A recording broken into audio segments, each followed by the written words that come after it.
7:30, exactly on the button. Thanks everyone for coming tonight and joining us for our working session. This is our committee of the whole meeting where we'll be discussing several different topics, and we'll be getting into some of those areas for full discussion this evening. And we do also, just to point out that we do offer an opportunity for public comment at these meetings as well. We offer them at 2 different times, the beginning of the meeting if it's an agenda-related item, and again, at the end of the meeting before we adjourn if it's a non-agenda related item. And I think we've been pretty clear about, there's a form you can fill out on our website before any of these meetings if you'd like to speak to us, and we appreciate if you do that in advance. And I think we can begin tonight and get started. We've got a lot to cover tonight, so we're going to do our best to get through this efficiently and smartly as possible. Thanks again. Okay. All right, should we kick it off with policy? Mr. Piotrowski, please. Thank you very much. Good evening, everybody. We do have policies that we are presenting as a first reading to the board this evening that we would be bringing forward to the board at the regular meeting on September 13th. Those begin on page 3 of the board materials. And the policies that we are bringing forward have been broken into 3 main sections. The first section includes 9 policies that are included as part of a 5-year review policy that's recommended by the Illinois Association of School Boards through their press service. None of these 9 policies have had any language or substantive changes from previous versions. It's just the last renewal cycle was 5 years prior, and we are bringing forward them as a recommendation to reapprove as part of the 5-year review. Section 2 includes policies that the Illinois Association of School Boards has recommended changes to that are strictly administrative in nature. Those would be changes that include updates to legal references, school code citations, revised terminologies, etc. There are 4 policies in Section 2 that have these types of changes. None of these updates cause any substantive changes to the policies, nor do they affect how those policies are interpreted, have been interpreted, will be interpreted. And then finally, Section 3. Section 3 is where the bulk of the memorandum comes from. These are policies that fall outside of both a 5-year review and changes that are administrative in nature. These are policies that we've had reviewed not only by our administrative team, but by district legal counsel as well. There are 9 policies that have been reviewed, and the changes have been recommended by legal counsel. These changes don't alter or affect the policies or the policies as written or as recommended by the Illinois Association of School Boards, but rather they incorporate language that's specific to Lyons Township High School or to create consistency with existing approved policies. For instance, in the past, we had the Title IX policy, and that it affected multiple policies down the road. So those would be those types of policies that we would make the language changes to be consistent with previous policies. At this time, I'm happy to answer any questions that the board may have. There hasn't been any changes to these recommendations from what was sent out to the Board of Education in the middle of last week. For the Title I policy, Title I programs, is this just the addition of parent and family engagement? Is that a new section that's like added into that policy? So for the Title I policy, Michael, that is just part of the 5-year review, so there isn't anything substantive about it. Some language may have changed in terms of a title, but there isn't any changes as far as substantive for that. So that's taking the press recommendations. Correct. And that whole first section, if I'm hearing you properly, Ed, that whole first section is like, this is what press has recommended, we reviewed them, we accept presses. Correct. That is correct. Okay. Yep. I have a question on the public participation. Sure. Policy. This does not look like press's policy. This one is separate from press's policy. That is correct. I would like to, I think it would be worthy to review the press policy side by side Okay. on against the one that you and the team are recommending and the press policy. The thing that really jumped out at me, and I unfortunately didn't have a ton of time to review this, but I reviewed it in a short order. The thing that jumped out at me is the up to 30 minutes of public comment, and I reviewed probably 10 other board policies of high school districts, and I'm seeing inconsistency in those policies, so I suspect that's the press policy. And it says a minimum of 30 minutes, and then that gives provisions for the board president to expand and so forth. So, obviously, as a public elected board, we have a responsibility and obligation to not only do our business in the view of the public, but also allow for public input and try to, that's one of the main ways that we can carry on a dialogue. Sure. I also think that it's up to us if we're sensing through the input of our community that we're getting a lot of feedback on a certain subject, that it would probably be best to take it to a town hall meeting or something like that, where you really allow for a lot more public participation. Sure. But up to 30 minutes, at 3 minutes each, limits that to 10 people. And I can see that that might be just a little too constrained. So if you would, I know this is just a first reading, so if you would just send us, maybe Brian, we can get an update, so we can look at the side-by-side and then maybe reconvene on it for our second meeting. Sure. And two, we do definitely consult our council on this too, to get input from them and their recommendations based on what they provide to other school boards for the same kind of guidance. So I feel pretty confident that that's been vetted. And also just that, to your point though, about that being discretion, of course, especially where we would have input on something pretty important or very important topic to our community, and definitely when our students weigh in, that kinds of things, we take those things into consideration too. Yeah, and I'm not suggesting that there's any Yeah. violation. I'm just suggesting that we might be being a little bit too constrained here, especially when we look at a lot of our colleague schools, districts, across our area, close to us in our conference. That so we might Absolutely. take a review of that. Sure. Okay. So we can review that prior to the second reading. Yep. Sounds good, thank you. Yeah. Awesome. I had a question, Ed, on policy 6 for migrant students. In green again, can you just remind me, is green that's all new? Is that what that means? Yes, and that's on page 27 of the materials if people are looking through. So yes, the green language is all new. That is the language that's being recommended by press.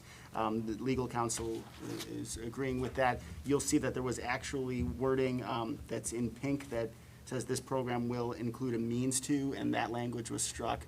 But legal counsel felt that it was important to keep that same language, but put that in number 1, because now it just says identified, but legal counsel felt it was still important to talk about including a means of how to identify, not just that identification will occur, but that you're identifying a means by which to do that. Yep. Okay. But other than that, that's the only other change separate from what press has said. Okay, great. And then I guess I was just curious about these additional items that we provide. Are those things that we have provided in the past, or is that new, and does that impact us having to make some resources available to support those initiatives? So are you talking about in terms of item number 4? Sure, yes. Mhm. So, yeah, in terms of, a lot of those items were already being provided. Okay. They just weren't spelled Okay. out in terms of the policy, but Got it. this doesn't change how we work with migrant families or migrants. And that's just what I was curious, is if it changed anything as far as the resources that we needed to provide, or? No, we'll just continue to expand upon those resources to make sure that we are meeting what school code says, but we have not been not providing those services. Great, thank you. Sure. And I had just one other question, because it sounded like in your note, you were kind of talking about 2 options. So let me get back to it. It is, it's policy number 240. Okay. And it's relates to words importing gender. Mhm. In your update on the front end, it sounded like you were giving us an option of how we could go about this. Yeah. So could you just explain a little bit? Absolutely. So this is on page 22 of the board materials. And the purpose of this policy is really in the green. It's talking about affirming that throughout board policy, words importing the masculine or feminine gender are also inclusive of gender neutral and inclusive pronouns. Take that by itself right now. Legal counsel is recommending that we would approve that. That second option, Dawn, is what legal counsel is saying. If the board wished, the board could go back and take a look at all board policies and take a look at replacing masculine and feminine pronouns to more gender, what's the word? I want to use the exact wording that they use. Gender-specific terms and replace them with gender-neutral terms. if they were going to do that, if the board wanted to do that, what legal counsel is suggesting is to work with them to figure out a method by which to do that, rather than having to bring every board policy now in front of the policy committee and the board for a first read and a second read. So it's just saying, if that is something the board wishes to do, we certainly could. We would just come up with a means to do that, give the superintendent discretion to be able to authorize those changes, so that way we don't need to then have essentially a marathon policy committee meeting where we're just going through and changing pronouns in those. And so, in doing it this way, in the first way, it's kind of the overarching. Correct. And then I would imagine as we go through policies as part of our regular review process, we will start changing them as. And we can certainly do that, right. If that's something that we want moving forward with any new policies, or as policies come forward for review, we could take special note of the pronouns and then use, non-gender, gender non-specific pronouns in those cases Yeah. as well. I mean, I don't know how everybody else feels, but it seems to me that having this overarching policy is a smart move. Mhm. But as we do review policies, I think it would be important to do it with the lens of making sure that we are Absolutely. changing as we're reviewing. together. Absolutely.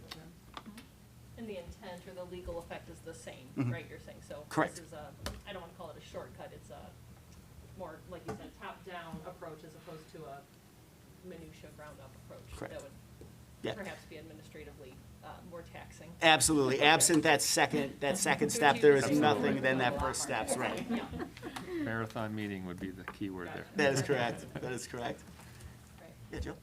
With regard to the English learners, and what you're looking at with parent involvement, So which policy is it that is you're that referring to? 160 under English learners, page 6160. page 18? Is that 180? Oh, okay.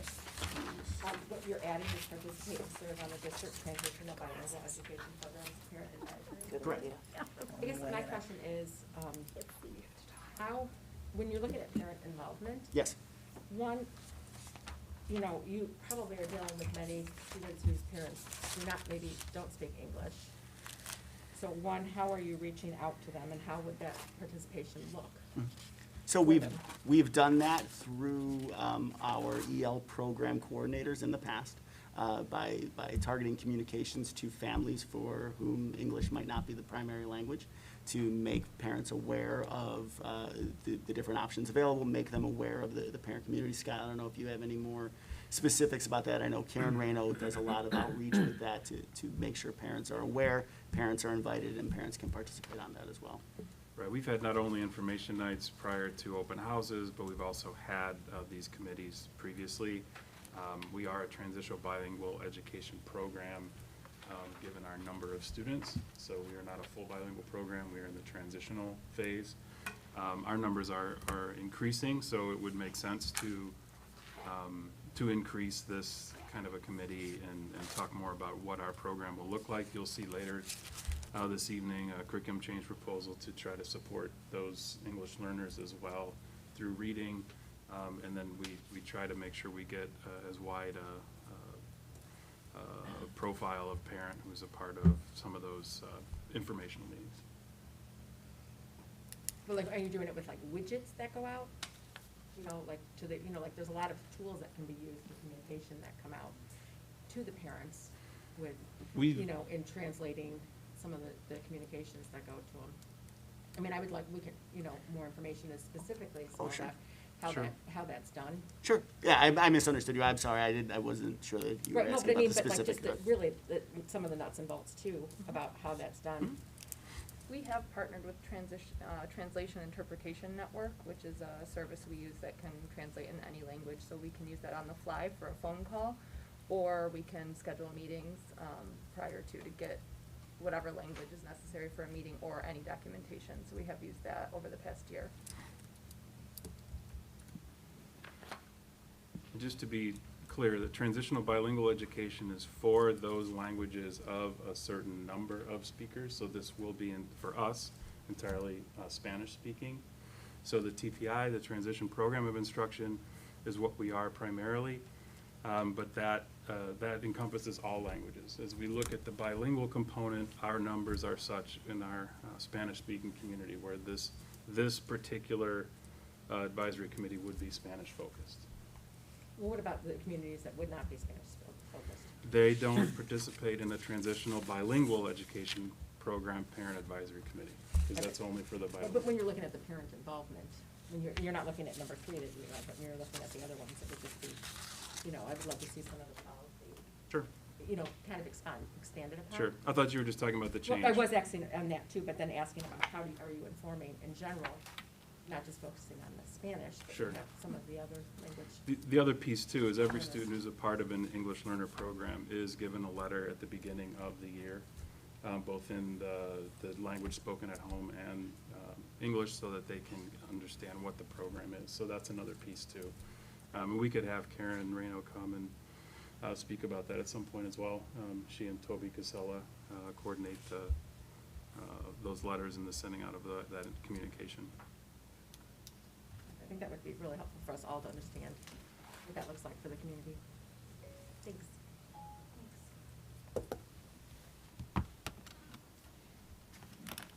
Anybody else? Thank you, everybody. Thanks, Ed. Thanks, Lou. All right. Looks like we're on to finance. Mr. Stoja. Thank you. Good evening, everyone. Good We're gonna- evening. We're going to talk about tonight the final version, at least for now, of the fiscal year '22 budget. And so, as you recall, back in August, we talked at length about the information that is here. And I told you that I really don't make too many changes to the budget from that tentative version till now. I did make just a couple of changes that I'm going to highlight. Everything else has really pretty much stayed the same. I have moved some items around between line items, but the net effect of those does not matter on the budget itself. But really, the two changes that I want to highlight tonight.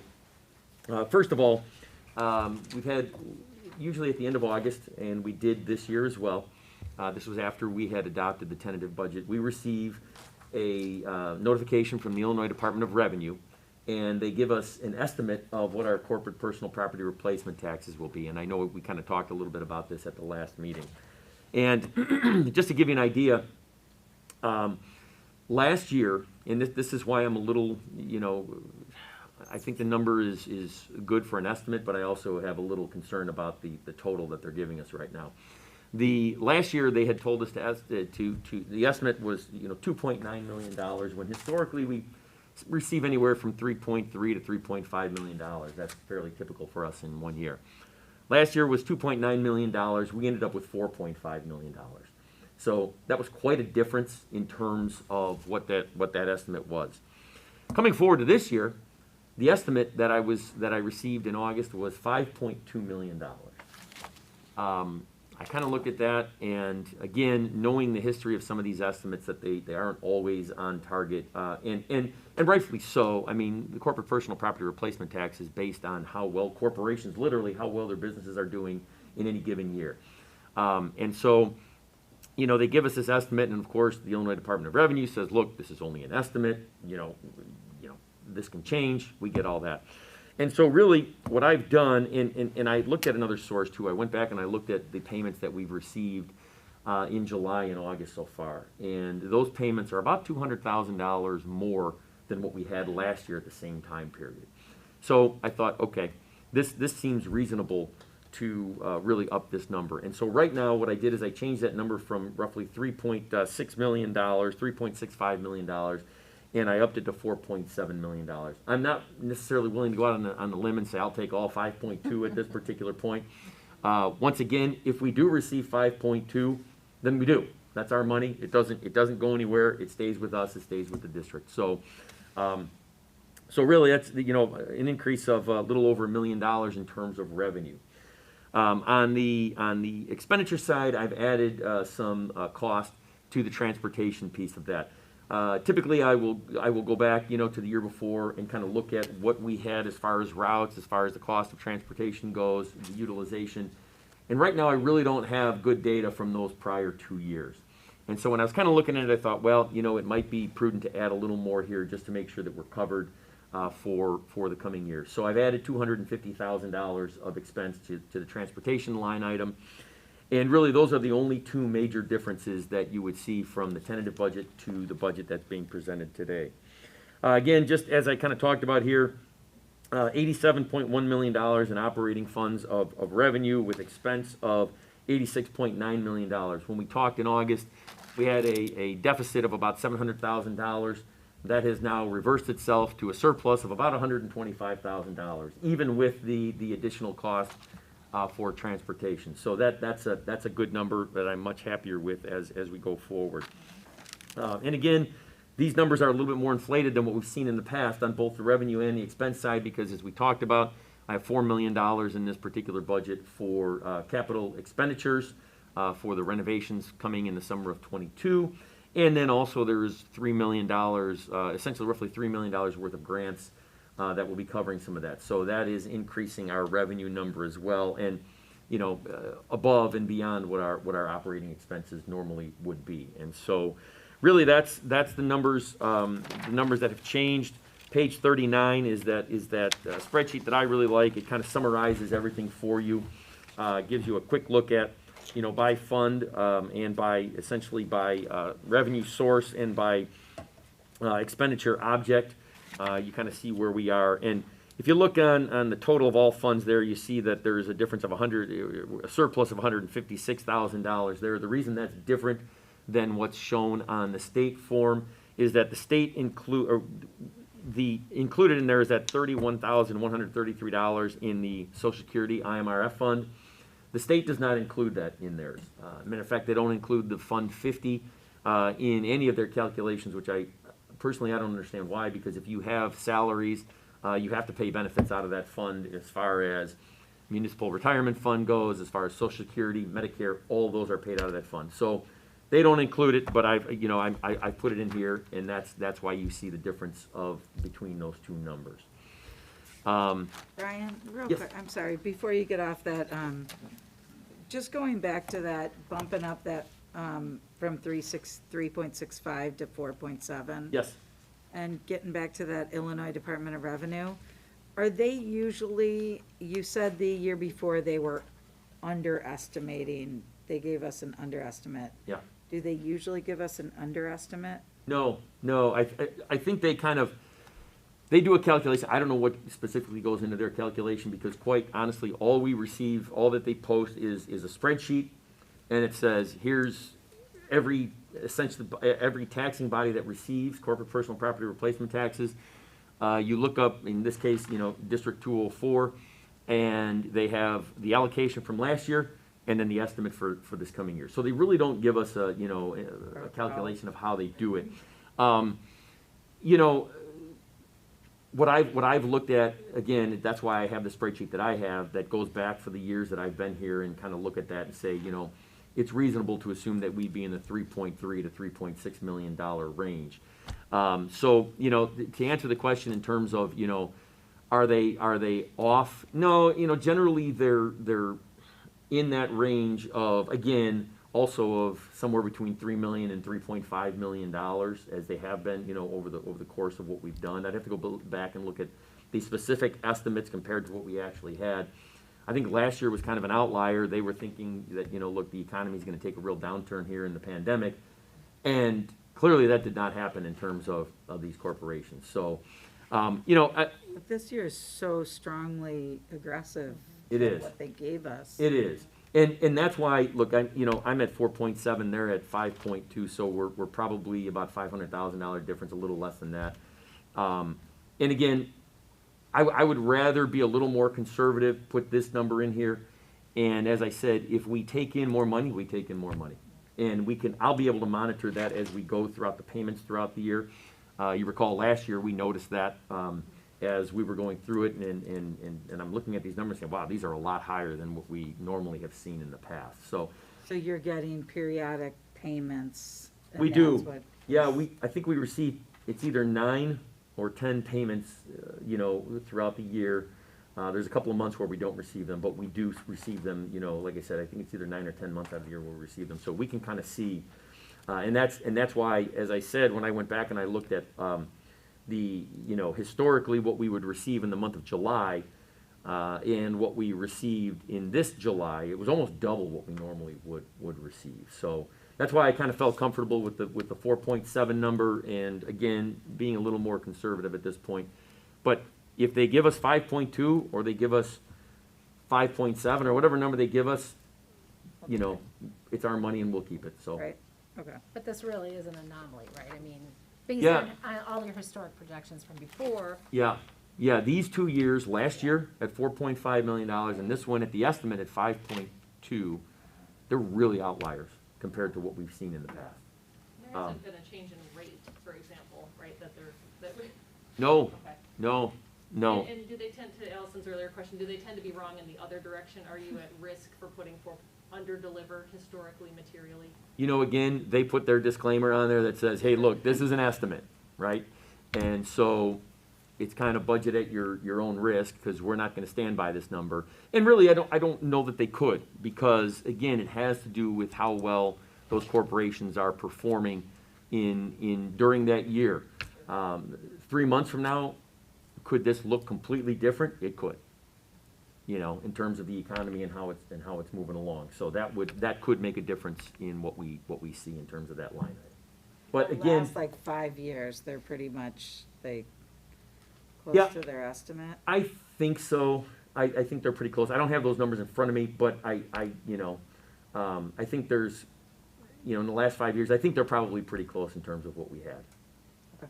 I also know that there wasn't as much volatility in the economy as there was over the last couple of years. But unexpectedly, you know, like I said, last year they said $2.9 million. We're at 4.5. That's quite a difference in a real positive direction for us. So, yeah. Okay, cool. so third time's a charm, I guess, huh? This is our final read? This is our final read here. Okay. Again, on page 39, you have that summary there, and then I have another number of other documents that you can kind of see a comparison. And again, remember, when you're comparing that to last year's, you know, actuals, and the actuals are in cash, they're still unaudited numbers. So the auditors were in last week. They are wrapping up, you know, putting the final numbers together, so there would be some final differences to those. The only other item that I would say still could change in this, and that'll be dependent, I'll be talking with the auditors later this week, is there is an administrative cost cap sheet as part of this that you'll see on page 73. And it can't be over 5% in terms of these cost increases. And so once I talk to the auditors, they finish up with their work this week. Depending on what we have for our actual expenditures from last year, if they change any of these numbers around that I have in here, we'll talk through that with them. But if they were to go to a lower, you know, they're to say, well, you know, we got to move these around at a lower number, my 5% might actually be higher, and so I might have to change a little bit of that around. But again, ultimately, all I'm doing is moving certain items around so that we're within that 5% administrative cost cap, and that's all we would be doing with that. And then, of course, a couple of pie charts there that I have for you, because no budget presentation is complete without pie charts. And so you can take a look at those, the percentages of expenditures by object, and then the revenues by source. As we've talked about, we are very heavily reliant upon local funds for our revenue. And so that includes property taxes, that includes that corporate personal property replacement tax, fees for local, you know, items here and that sort of thing. So, that being said, we're, you know, a little bit better positioned than what we thought during the tentative, and that's always good news. I would say, one of the points I would bring up is that we talked at length about the $4 million that's in the budget for the projects for next year, the summer of '22. That $4 million is based on the estimates that we have at this time. When we actually go to bid and we open the bids and we do that, I think our timeline is what, January, is that right? Ed, January, February, somewhere in that timeline? A little earlier. November. That's great, December, I think that's it's good. sooner, yeah.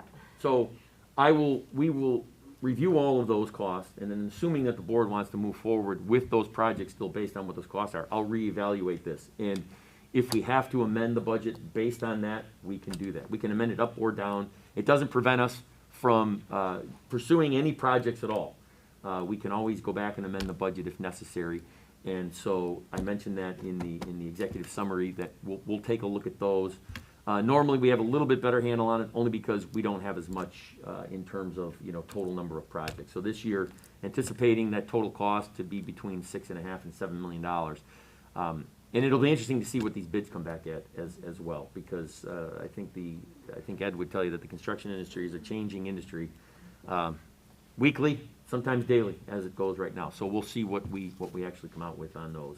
But we can always go back and amend if we have to for those costs. I think that's a great point, Brian, and thanks for reminding us of the flexibility with that. And we don't know where those bids will come in, and they could be a surprise in either direction. That's right. One thought I had in looking at some of the adjustments to the budget, especially on the replacement tasks that you mentioned, perhaps we would, the estimate is low and we will get more revenue. Right.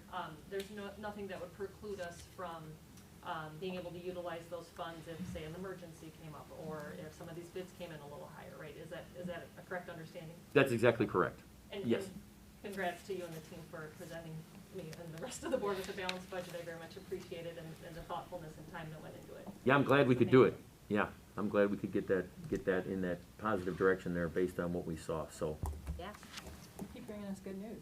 I'm doing my best. You're the You're the comment. good news guy. Boy, I'm trying. Thanks, Brian and Kathy. Brian, Thank you. question for you on that, like the revenue by source and Yes. the percentages. Because of the ESSER funds and because of all the money, the grant money and everything, is that baked into these It is. percentages? It So is. usually state and federal aren't even that high. Yeah, well, the state would be probably about the same, but the federal's up a little bit because of those ESSER funds, that's right. Okay, Yep. Yeah. It still doesn't really move the needle all that much because, Okay. there's really, not a ton out there as far as federal funds go. okay, Normally, we might see something along the lines of closer to 92% for the local, and maybe the federal is at 2%, something along those Okay, lines. no So big deal. it's really, compared to the total dollar amount, it's really quite small got it, when you look at the overall revenue from the local sources. okay, cool. Great. So we can move forward with this on Monday? Yeah, Monday night, we would ask the board Okay. to, there would be a public hearing, which was advertised in the newspaper. We also have information on that public hearing and the tentative budget on the website for the district as well. There is a copy of the tentative budget in my office for people to come and view it if they would like to do that. And then we would, after the public hearing, ask the board to adopt the final, at least at this time, FY '22, fiscal year '22 budget. Great. Thank you. Thank you. Nice. All right, I guess we're ping pong back over to Ed. Back to me. All right, we do have 4 items on the Human Resources Committee portion of tonight's meeting. The first 2 items are the standard certified and classified employment recommendations. So if it's okay with the board, I'll talk about both of those at the same time. Those are on page 79 and page 80 of the board materials. On page 79 is the administrative and certified employee recommendations, and on page 80 are the buildings and grounds, classified non-contractual, and paraeducator staff employment recommendations. As you recall, this is where we bring forward names for all sorts of employment action to the Board of Education.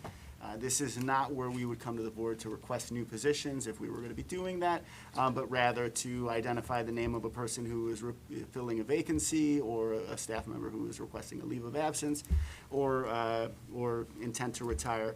I do want to, there have not been any changes to these materials from when we sent them out. We do anticipate that there might be some changes prior to Monday nights, just being that we still have a week and we are still in the process of actively hiring numerous positions. So we may have changes to these materials for Monday night. Any changes that we have subsequent to this meeting, we'll be sure to communicate to the Board of Education, either through inclusion in the official board materials that will be distributed, that Maryland will distribute, or if it's after that distribution, we'll bring it forward to the board for Monday night. We'll bring it to the table. But I do want to just point out a couple of things. We do have 3 staff members who have given us their notice of intent to retire, so I did want to celebrate those. We do have a certified staff member and assistant principal who has given us her notice of intent to retire at the end of the 2024-2025 school year, as well as 2 members within Buildings and Grounds who have let us know that they are planning to retire this school year. So we wish each one of those 3 nothing but the best in the future, and thank them for all of their many years and contributions to Lyons Township High School. At this time, I'll answer any questions if anybody has anything on those 2 items. Just a question. So in the first part, the, employment and student services, so that's not a new position, that's, It's not a new position. We had a resignation over the summer, towards the end of the summer. That resignation was actually on the August meeting, and so this is just the replacement staff member for that. got it.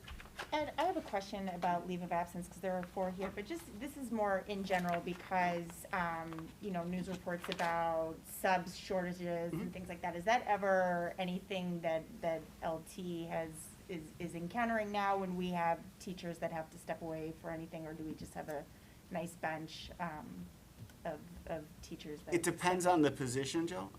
You know, this year, we are definitely seeing much more of a shortage in the labor force across multiple positions. When we have leaves of absence, the ideal scenario is that we know of those leaves of absence with enough time in advance that we can plan, we could post positions, we can recruit, we can bring somebody on board, especially in a teaching position that has that licensure. Something that happens spur of the moment or with very short notice, it makes it more difficult. But we are also noticing in some elective areas, some hard to staff, some historically hard to staff positions, we're seeing more of a crunch this year where we've had to have been more creative with how we staff it than we've had in the past. And those are areas like family and consumer sciences, applied technology. We're even seeing it, believe it or not, with physical education, where we used to see a large amount of applicants, where now we're not seeing as many. So we have, you know, and LT's not unique in this. In conversations with my colleagues at other schools, we have had to start becoming a little bit more creative. We still are able to staff those positions and provide the supports through the division chairs and the other teachers in the department, although it might not be that teacher with that full licensure right off the bat with that. Oh, okay. Yep. But we still work with all of those to try to staff those accordingly. I was looking at the paras, and you know, I've heard comments that we're losing a lot of paras. Are we? Because it doesn't look like we That are. is a role that we traditionally see a lot of movement in that work group. We have a lot of paraeducators that have full teacher licensure, and so what we usually see in any given year is those paraeducators finding full-time teaching jobs and end up resigning from those positions and moving into that, or they move into different roles. I don't think we're seeing anything out of the ordinary to what we've seen at other times. I think we might have had a little bit more this year, but nothing that has been, you know, astronomically different from what it has been in the past. What we're seeing on the other end, though, is what I was just referring to, where we have a shortage of candidates in some positions, so the replacement staffing has become a little bit more difficult, but Leslie and Melissa Moore and the special education team have worked really hard to make sure that we are covering the needs that we need to have covered in terms of students with IEPs and supported programs as well, and we continue to have those positions posted and go from there. But I wouldn't say that there's anything different this year than there had been in previous years. Okay. It's traditionally, you may recall, in that August and September board meeting where we will have that largest list of names for the paraeducators, paras who have indicated that they're not returning for that school year for whatever reason, and then the new paras coming on board. This year is no different than those. Okay, but I'm not even seeing that many. The movement here, is it? We did have some earlier, you know, in June and August, where we'll generally see that first wave of people indicating that they're either retiring or they found teaching positions and not coming back, or found other positions. Normally, in other years, we would have additional names for hire. We're just working through those. It's a little bit slower this year than it has been in previous years, but we'll continue to work through that. Okay. Ed, is this a good time to shamelessly plug the career fair too? Absolutely, I'm happy to. If you've got, you know, an audience, captive Absolutely. audience. it's- On September 23rd, we are hosting a career fair here at over at our South Campus in the library. Really looking for people who are interested in coming and joining LT. We're focusing that career fair more on our classified positions as opposed to our certified positions. That's really just because the certified positions in terms of hiring people is more towards end of the school year and spring. But with classified positions, we have vacancies throughout many of the roles, and we're always looking to bring people on board. There is information on our website, so if you or anyone else you know might be interested, we encourage them to look at the information on the website, contact me, there's a chance for people to pre-register, send their information ahead of time, let us know what they're interested in, so that way we can meet them at the job fair and hopefully find a good match and find some places for them to come on board. Come join us. It's 6 to 8 p.m., I believe, on the 23rd. Right there, South Campus. Yes. Great. And I just have one more. Sure. Jill triggered a question about the leave of absence that I Mhm. didn't write down. How long of a leave of absence do we allow? It all depends on the type of leave of absence, the circumstances for the leave of absence, and the type of leave that they are requesting. If it is something under the Family and Medical Leave Act, that has an expiration of 60 days, but we have leaves under our contract that can go up to a year and a half under certain provisions, so it all Those are depends. in our union or teachers' Correct. contract. Gotcha. Okay, thank you. Sure. Sounds good. Okay, then moving on to the next item, this is on page 82. This is our administrative handbook, or excuse me, I'm sorry, on page 81, sorry, I skipped that. We have a request for additional classified non-contractual positions. This is where we would come to the Board of Education if we are looking to increase our staffing as opposed to just filling vacancies that already exist. As you recall, in July, the board approved the creation of 2 new administrative positions. We have those 2 administrators here with us today, in Leslie Owens and Jennifer Rowe as the Director of Student Services and Director of Equity and Belonging. The next step is to then request the creation of 2 administrative assistant positions to help support them and to bring them in line with the other central leadership team positions that have full-time administrative assistant support. So we are making that request at this time to be able to take one more step into fully rounding out those 2 offices and provide these 2 people the support that we feel is appropriate. We would then line up those 2 administrative assistant roles along our level 1 administrative assistant category, which is in line with what we have our other central leadership team administrative assistant positions in. I'm happy to answer any questions if there are. Is there typically a one-to-one admin assistant with, you kind of implied this. For those ones, yes, for the central leadership team, yes, there is. Okay. When we're talking divisions, there's 1 per division, which might have multiple departments, but for the central leadership, there is. Okay, so this would be kind of in normal course, if you Correct. will, and not something different. That is correct, than what's yes. already established for Right. other similar positions. Yep. Okay, understood. Thank you. Absolutely, yeah. So on the org chart that's on page 86, all of our director level positions, They have an administrative assistant, yes. great.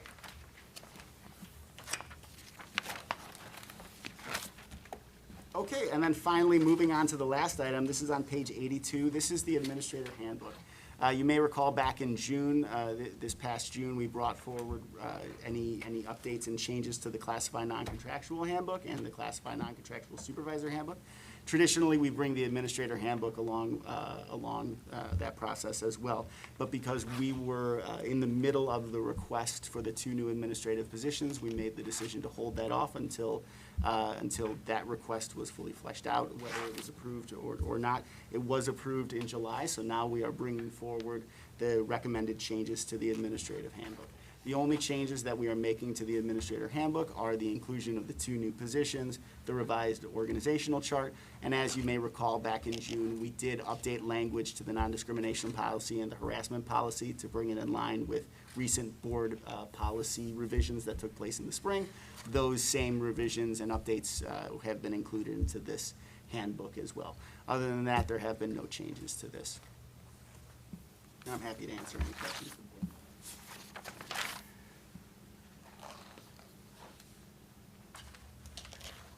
Thank you very much, everybody.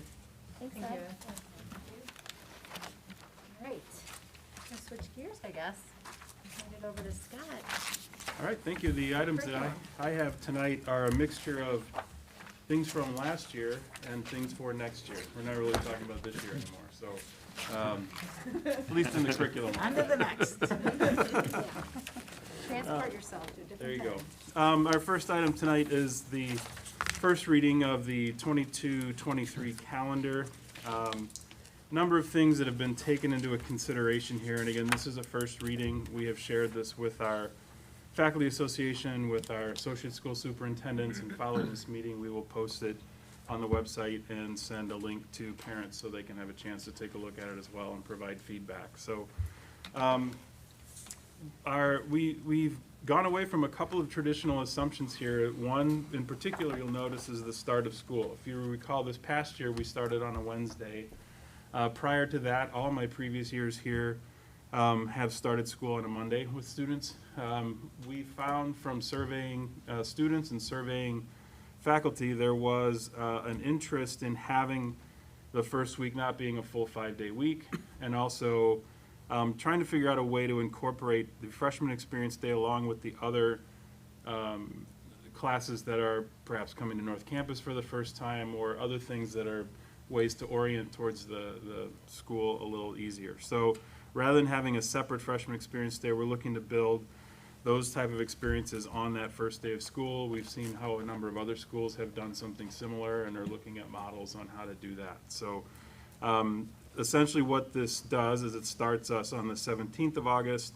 It does start us technically, and I only say technically because this is a new calendar, 3 days earlier though than we normally would have. That does a couple of things. It does balance our semesters better. If you'll recall, in previous years, we would have 83 days first semester and 93 days second semester. By adding those extra 3 days to the first semester, it's much more of a balance at 86 and 90, keeping in mind that second semester is when everyone takes an SAT, with the exception of seniors. And we also have an Illinois Science Assessment, and a couple other all-school assembly, some things that happen in second semester that really, we're almost close now to an equally balanced first and second semester.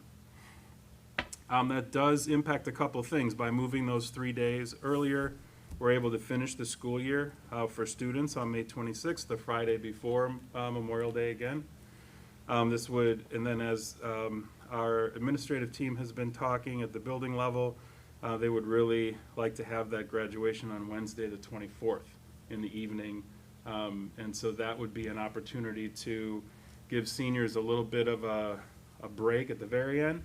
They have a final experience of some sort that we're still trying to decide what we want it to look like regarding awards and celebration. In the past, we've had an awards assembly and a brunch. We're just trying to look at that and see if that's the right way we want to go with that group. But then that would free them up with the prom that Sunday, and then a couple days off graduation. So these things sort of built in with that earlier start allows us to do those things in late May in a way that we think fits more what other communities do as well. We tend to be the latest school for prom and absolutely the latest for graduation. And so this is a little more in line with what some other schools are doing. Usually what people like to look at first on these calendars, though, is the vacation. And so winter break always comes up as a question. We do have classes going right up to the 23rd of December, but then we have a full 3 weekends and 2 full weeks of a winter break, which everybody likes better than less than that. So, you know, that is certainly a benefit as well. And you'll notice we then don't start again based on the institute date until the 10th of January. So while it is a little bit later, I know some folks would like to get out earlier than the 23rd of December. Again, we'll be back in that imbalance of classes and graduation after Memorial Day and a winter break that would be extremely long. So a lot of discussion, and this is sort of where we've landed for this first reading. Be happy to take any input you might have or answer any questions.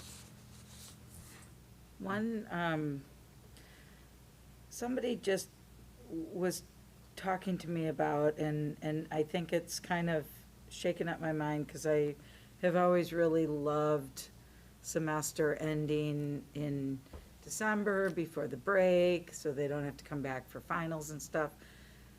Life is different, I feel like, with finals now, with the new grading. Doesn't seem like there's a full-on final assessment. So the question comes up of, do we need to still be thinking that way? And would it make any sense, given, you know, the beginning of the school year starting, you know, again, starting earlier,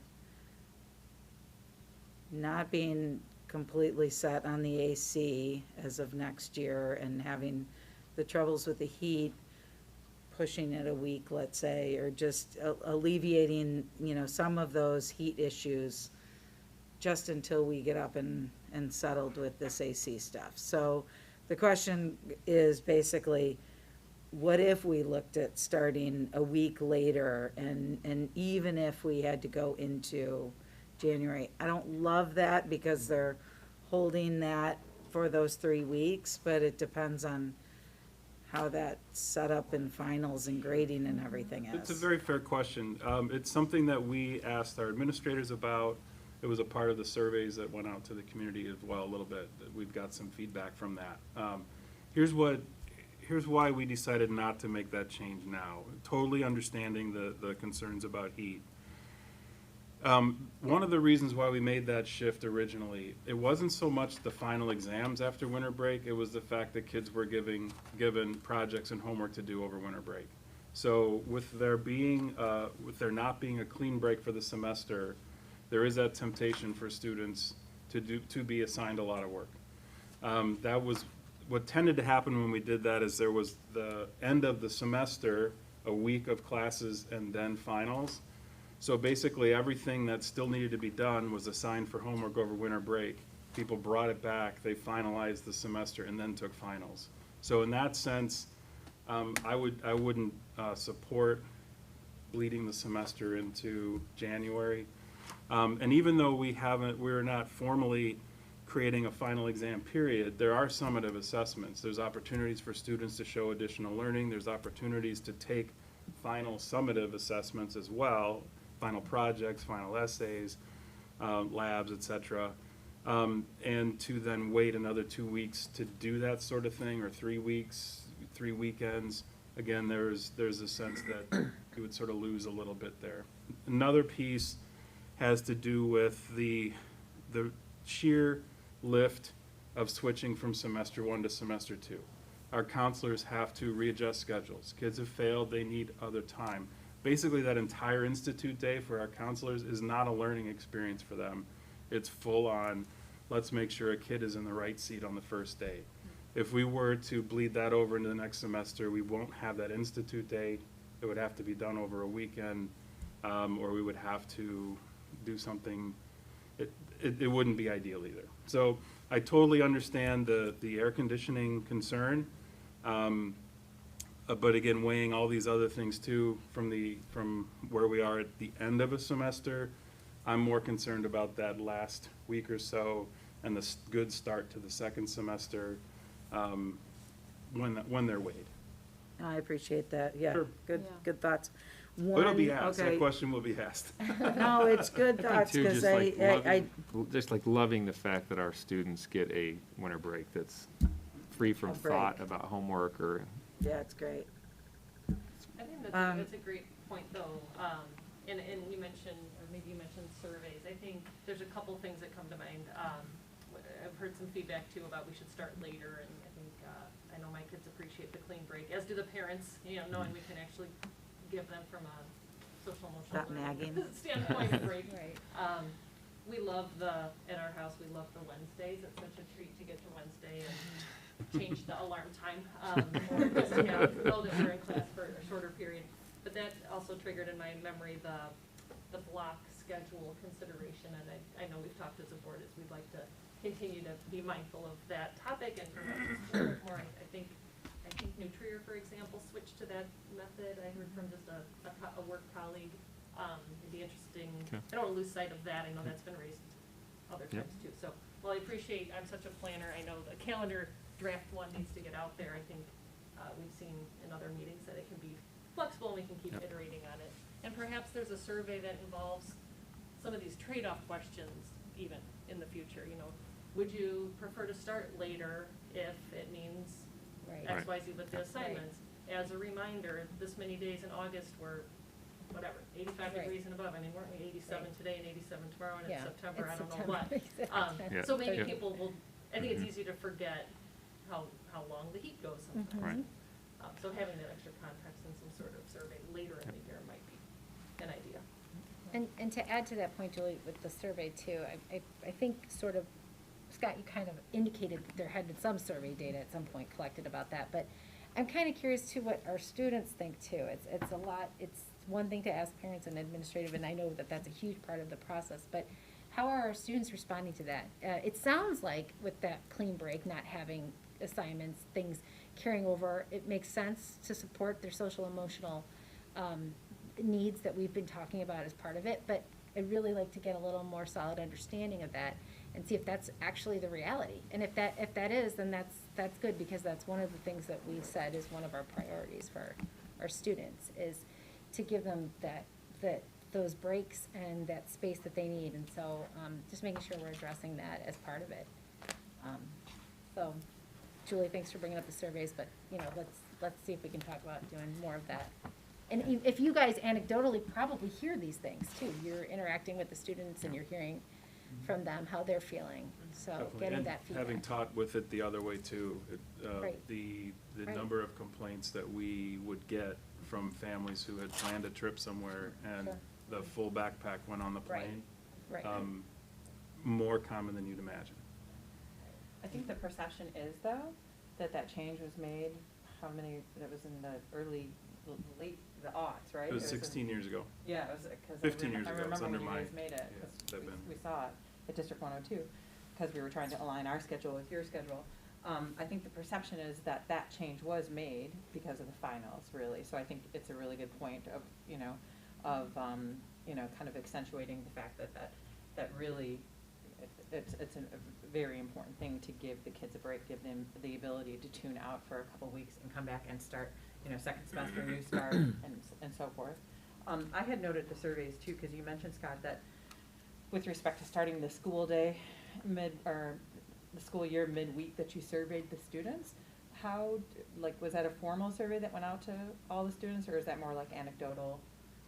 We'd surveyed the staff. Had we talked to the students? I know there was some focus. I've had some conversations with Conversations. kids who Okay. anecdotally have shared that they love the start of the year. They Yeah. like the couple days at the beginning. They like the afternoon opportunity to connect with their friends. They Yeah. really like the focus on social emotional learning on that Friday. It just felt good for them to be able to come back and not have to worry about getting in it right away with Right. syllabi and instruction. So Right. anecdotally, kids have shared that they enjoyed that start to the year in the way that it was scheduled. I- Formally, we haven't administered a formal survey to kids, but Yeah. we'll be continuing to connect with them.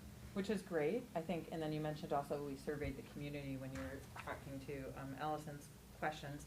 I do, to Carrie's point, to several points here, I do think that we have to be conscious and deliberate about doing intentional, broad-scale surveys for certain things.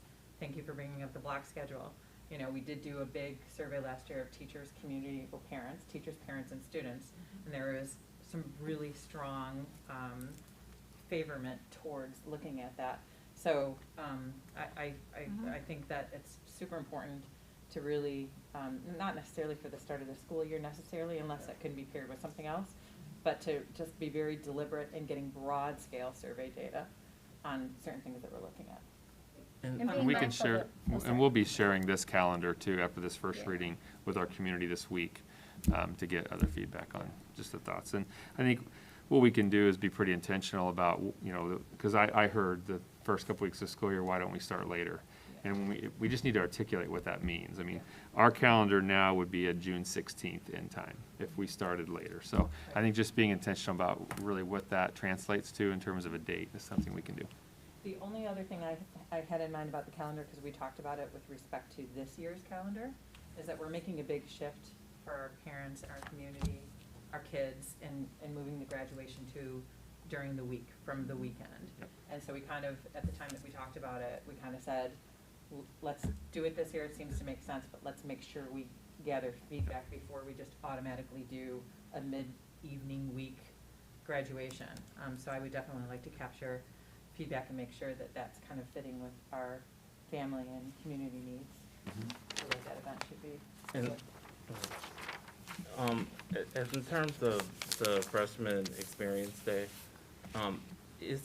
so it looks like you're eliminating that, but having it on the first day of school, is that correct? That's the recommendation, right? Okay, so my concern would be that freshman experience day, having a separate day for freshmen to come in is a way that they bond and together as a class. And by having it on the first day, incorporated with the first day of school, doesn't really make it like an experience that they can seem to bond together as a class. And, with kids maybe being overwhelmed and freshmen coming to a big campus like this in the first day, like with the sophomores too, and trying to have that experience, I think that it becomes a bit complicated. And I don't know how much we've talked to other, students to see how beneficial they've felt. It seems like, students and parents have been so excited to see their freshmen at the freshman experience day over the years. And for us to just eliminate that is, and fold it into the first day of school seems to be a little bit aggressive. Yeah, Michael, we're still talking about how that might look. We certainly value freshman experience day and would like to see that first day of school, at least a portion, if not the entire day, be just for that freshman class. Now, we have to hit a certain marker with the amount of clock hours and all of that we have to have students in class for. So we're really looking at it more large scale and want to continue to maintain an experience for our freshmen. Not sure if that would look like a half-day experience like this year with just movement to that Wednesday instead of having it on Monday.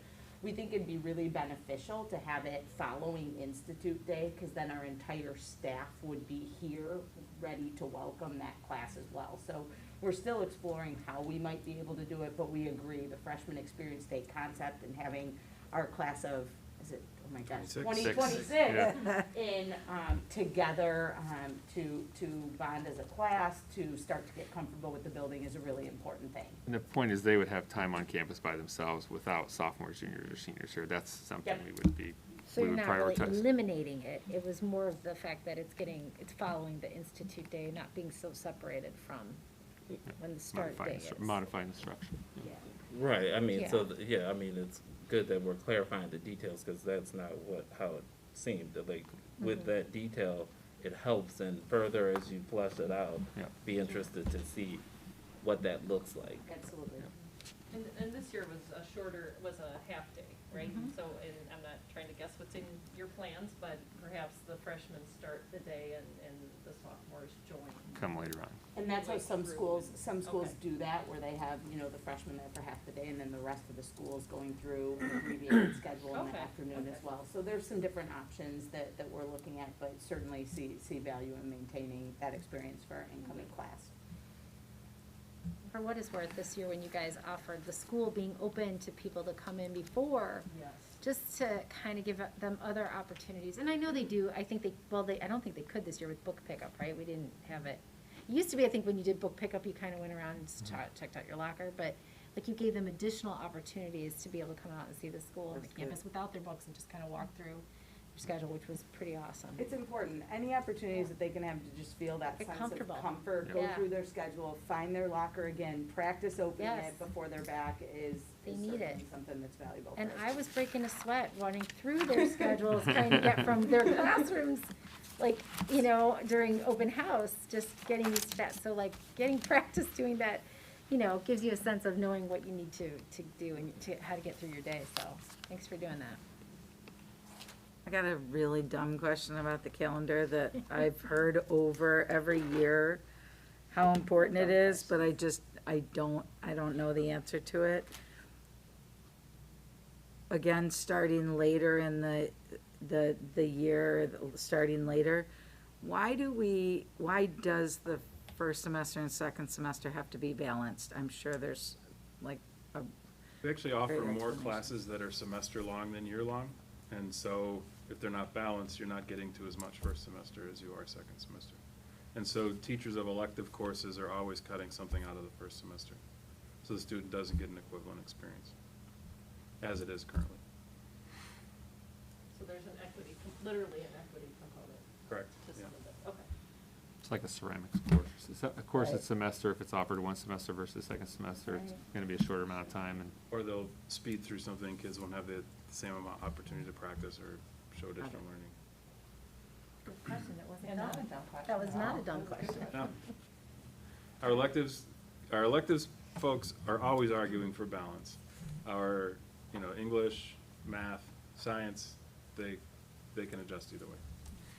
So really, it benefits more by being more balanced. Got it. That makes sense. Thank you.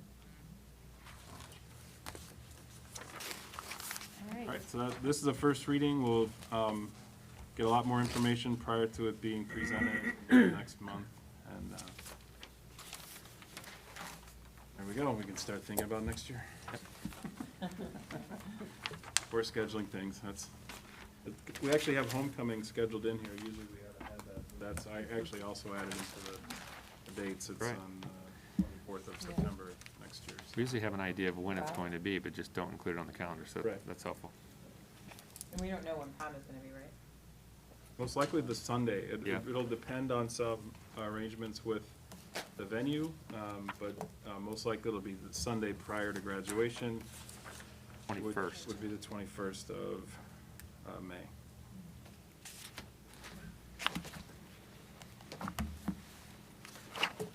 Thanks, Scott. We don't ever put that on there. All right, curriculum change proposals. This is also a first reading. Again, we start rather early with the curriculum change proposals for a number of reasons. It takes quite a while to really vet the proposals and then begin planning. For some of these, you'll notice they are brand-new courses. They've never been taught, and so training teachers, ordering supplies, et cetera, that's all a really big part of it. If you would look on page 101, you have the process for approving courses. So since a number of you are relatively new to the process, we have really two phases. The first phase is information gathering, sort of brainstorming phase, where the department chairs work with their departments and divisions, and they come up with a concept, and they put together a rough plan. They then meet with me. I give them some feedback, some suggestions, ask some tough questions, so they can make a better proposal. We found that in the past, without that step, that was often the first time we were looking at a proposal was the first time someone's read it, and some really simple things could have been caught if there was a little more oversight. So that proposal then is submitted on March 1st. When I get those proposals, then we collect those and meet with the curriculum staff development team after a basic administrative review. Some of them we look at, usually they're fine, but sometimes we had one and it's come back now much better. Originally, they wanted a $100,000 to $200,000 greenhouse to be a part of a proposal. Well, that was not something that was going to fit in our budget, so we just right away said, you know what, unless this can be retooled, we're not going to, we don't want to get your hopes up here. This is just not going to happen, this way. The curriculum staff development team includes representatives from every department, as well as from the administrative staff, building leadership team, led by myself. That group vets each proposal. There's a pitch made by the division chair. Questions are asked and a vote is taken. And you'll see in the summaries what those votes are. And I'll point that out in just a second. And then central office team reviews, and we take a look at things. You'll notice at the second administrative review, the CSD team review, and at the central office team review, proposals can be pulled or denied. Okay. When we get to today, the whole left side of the chart has been completed. So these are viable course proposals. They may still need some work. You may still have questions. We may still vote no. But we want you to know kind of where these have come. And now as we go through this first reading, any questions you have will be brought back to the division for any review or revisions. The curriculum staff development team may want to review one more time. And then you will get at the second reading the recommendations from central office. So there are times, even when we might think it is a promising proposal, for whatever reason, this isn't the right time to do it, we will deny a proposal or delay a proposal. So again, just so you know, this isn't a rubber stamp process. and ultimately ends with the school board vote. The reason we start so early in September is we have to get our courses ready and get the counselors and everyone understanding what it is so that students know what they're signing up for. So that is a process also that takes some time. By completing our readings by the October, we can then be ready in November to publicize, and kids can start choosing classes as early as December if we want to go in that route. Again, this is all for the fall of '22. Other than that, then we finally get to the end, the course gets taught, and then a lot of times you guys want to know how it's doing and what are the numbers, and the kids sign up, and that kind of stuff too, which is the exciting part for me in particular about any new course change as well. So that's the process. We have a relatively light number of changes, but before we go to that, are there any questions about the process or where we are at this point? No, other than thank you for including all that information. Sure. It was really helpful. Really appreciate it. Thanks. All right, so we do, if you look on page 102, this is the really short version, division department course and what the change is. I'll go into a little bit of detail. You've got quite a bit of support to read as well. And then starting on page 103 are the narratives from the actual proposals, including on the far right side, the vote from the curriculum staff development team.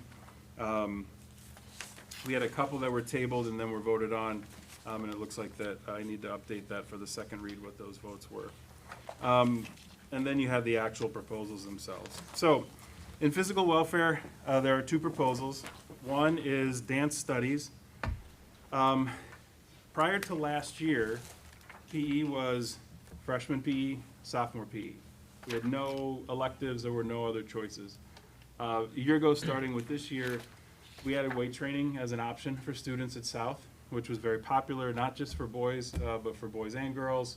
But what we talked a lot about last year was possibility of other options at South as well. Dance studies is extremely popular at North Campus. We have nearly 700 students who take some type of dance at North. So that seemed to be something, not only from the surveying, but something that would be of interest at South. So they are proposing dance studies to be a course at South Campus. It would be a credit for sophomore PE, and would give the students that opportunity sophomore year. In yoga, which is something that the students at South really want also, it's also something kids at North have wanted for quite a long time, and we have the facility better suited for it at North. So there is a desire to add yoga as a new course, 11-12. Again, with the number of students in the dance studies course, they have demonstrated a real interest in having a yoga component. So we think that that would not only be very popular, but it would be something that would fit well at North Campus. Question for you on a couple things on that. Why not, because yoga is real popular according to that survey and everything. Was there talk of doing it at both campuses, or? There has been a lot of discussion. The challenge with yoga at South is facility space. We don't have as much indoor space as we have at North, and we have a dedicated gymnastics gym and dance gym at North that we don't fully have at South. At South, we do have a boys gymnastics gym and then a multi-use gym that's used for baseball and a number of other things. The concern was that that space just wouldn't be conducive to the interest because we don't have as many gyms at South Campus. It wouldn't really fit in the field house because of all the usage that gets, and so the sense was it made more sense at North. Gotcha. Yeah, that's a good question. That came up, I think, at another, I think we've talked about that kind of space, the limits of South Campus before. Mm-hmm. Mm-hmm. And, I mean, I know we changed some things, obviously, with those discovery spaces and stuff, but those aren't really conducive for that kind of thing either, are they? Yeah, not really. Not probably, really. right? I mean, again, in order to do yoga, it doesn't really work in a classroom. And then we don't have that sort of intermediate space, really. It's sort of gym or classroom, and Dance studios here are ideal for it. right. The dance studio here has a lot of good space. It's also able to be scheduled. I mean, now, granted, if this becomes super, super popular, we're gonna have to deal with that, but always wanna have that problem. Sure. But we also have a wrestling gym, and we also have a field house, and we also have 2 upper gyms, all here at North, that we don't have that kind of flexibility at South. How, Would you, oh, sorry, ahead. she's like, sometimes, I'm just thinking about my own kids' schedules, if they have a first period class, it might be North, and then they head over to South. I don't know how common that is across the board, if that would, if you find a Sure. ton of interest to just be able to offer it to anybody. It's something we would want to shy away from as much as possible. I mean, well, when you commute, you miss a portion of both. And when you commute for a PE class, you then really don't have the opportunity to change. Okay. So you're looking at maybe a 30-minute class, and then you've got to change, and then you got to get your bus, and then you're late for your second period class. So we try to avoid it as much as possible, in particular in that area.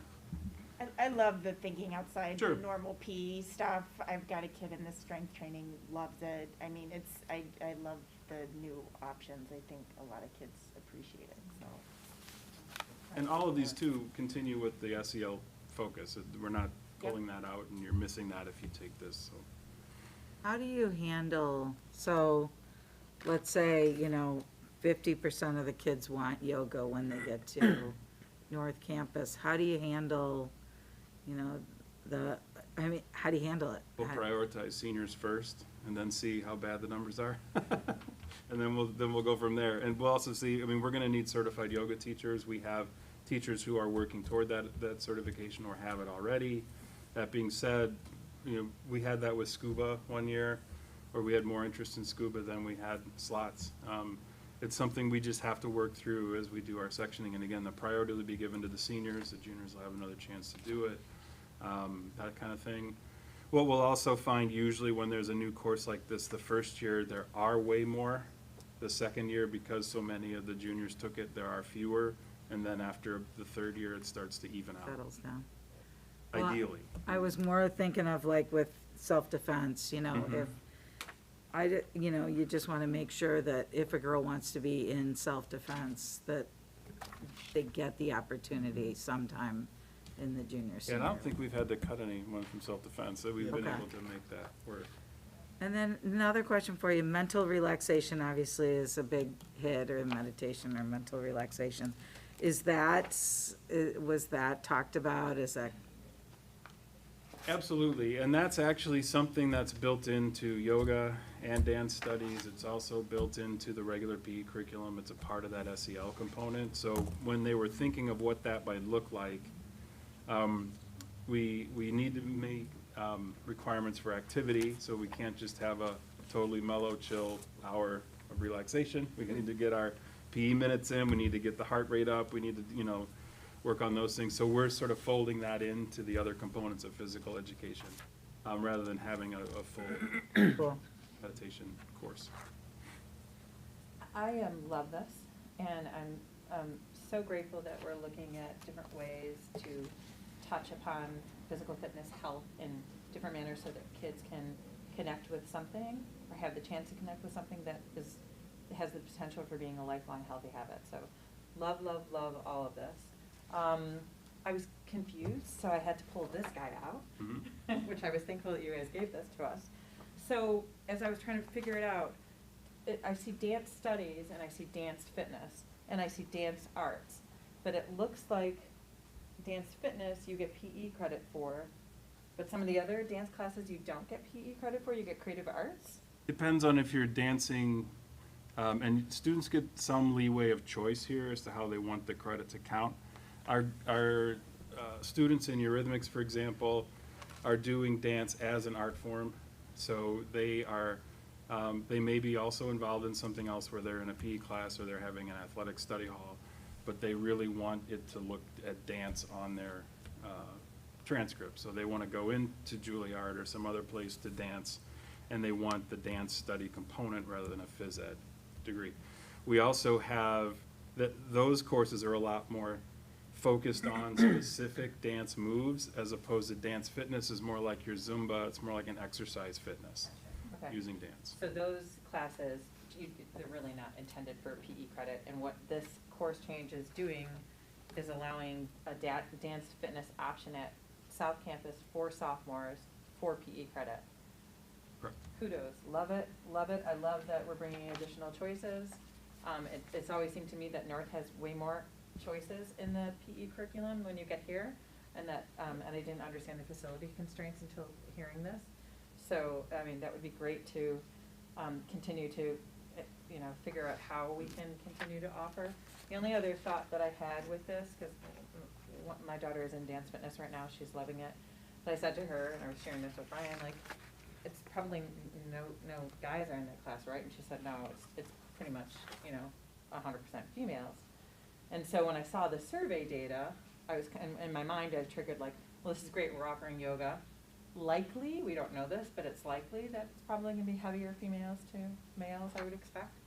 Although I hope that's not the case, but, and when I looked at some of the respondents, like the weight training, it just kind of a curiosity went off in my mind, well, like, how many of that 28% or whatever it was were possibly, how many of the 945 respondents were possibly our male students, which if 300 of them were our male students, that would make that 28% look very much in favor of our male students are looking for other options too. So that's the only kind of sidebar that went off. Yeah, and there was one label left off the chart, and that was traditional PE.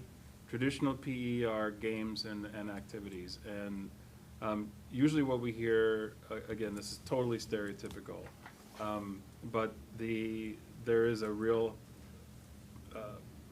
in a co-ed PE there at South Campus, there are concerns brought forward every year by girls that it's way too competitive, that it becomes this sort of live or die sort of game-oriented structure, and they don't want that. Now, again, total anecdotal, this is not a survey.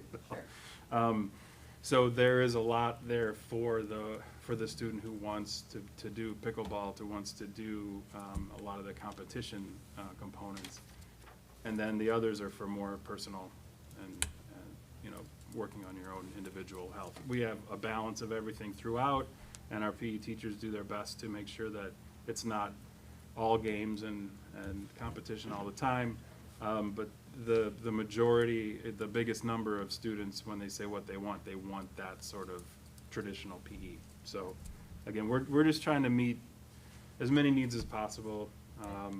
Yeah, and clear, and I've given up guessing what kids are gonna do. Yeah, it's very true, and again, hopefully some of those classes, hopefully we will get a good mix of students in yoga, because it's, very valuable.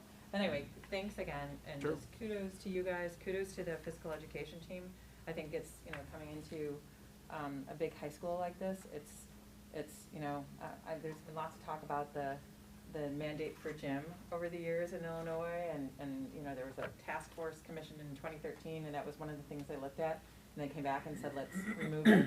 But it's such a break, a mental break, a physical break from the day, and I think that the physical education staff does a phenomenal job. So kudos to them. They'll also show you the research that the course you take after PE you do better in because your brain. Yeah, exactly, exactly. So Reading great stuff. All right, math, science, there are 3 proposals, 2 in math, 1 in science.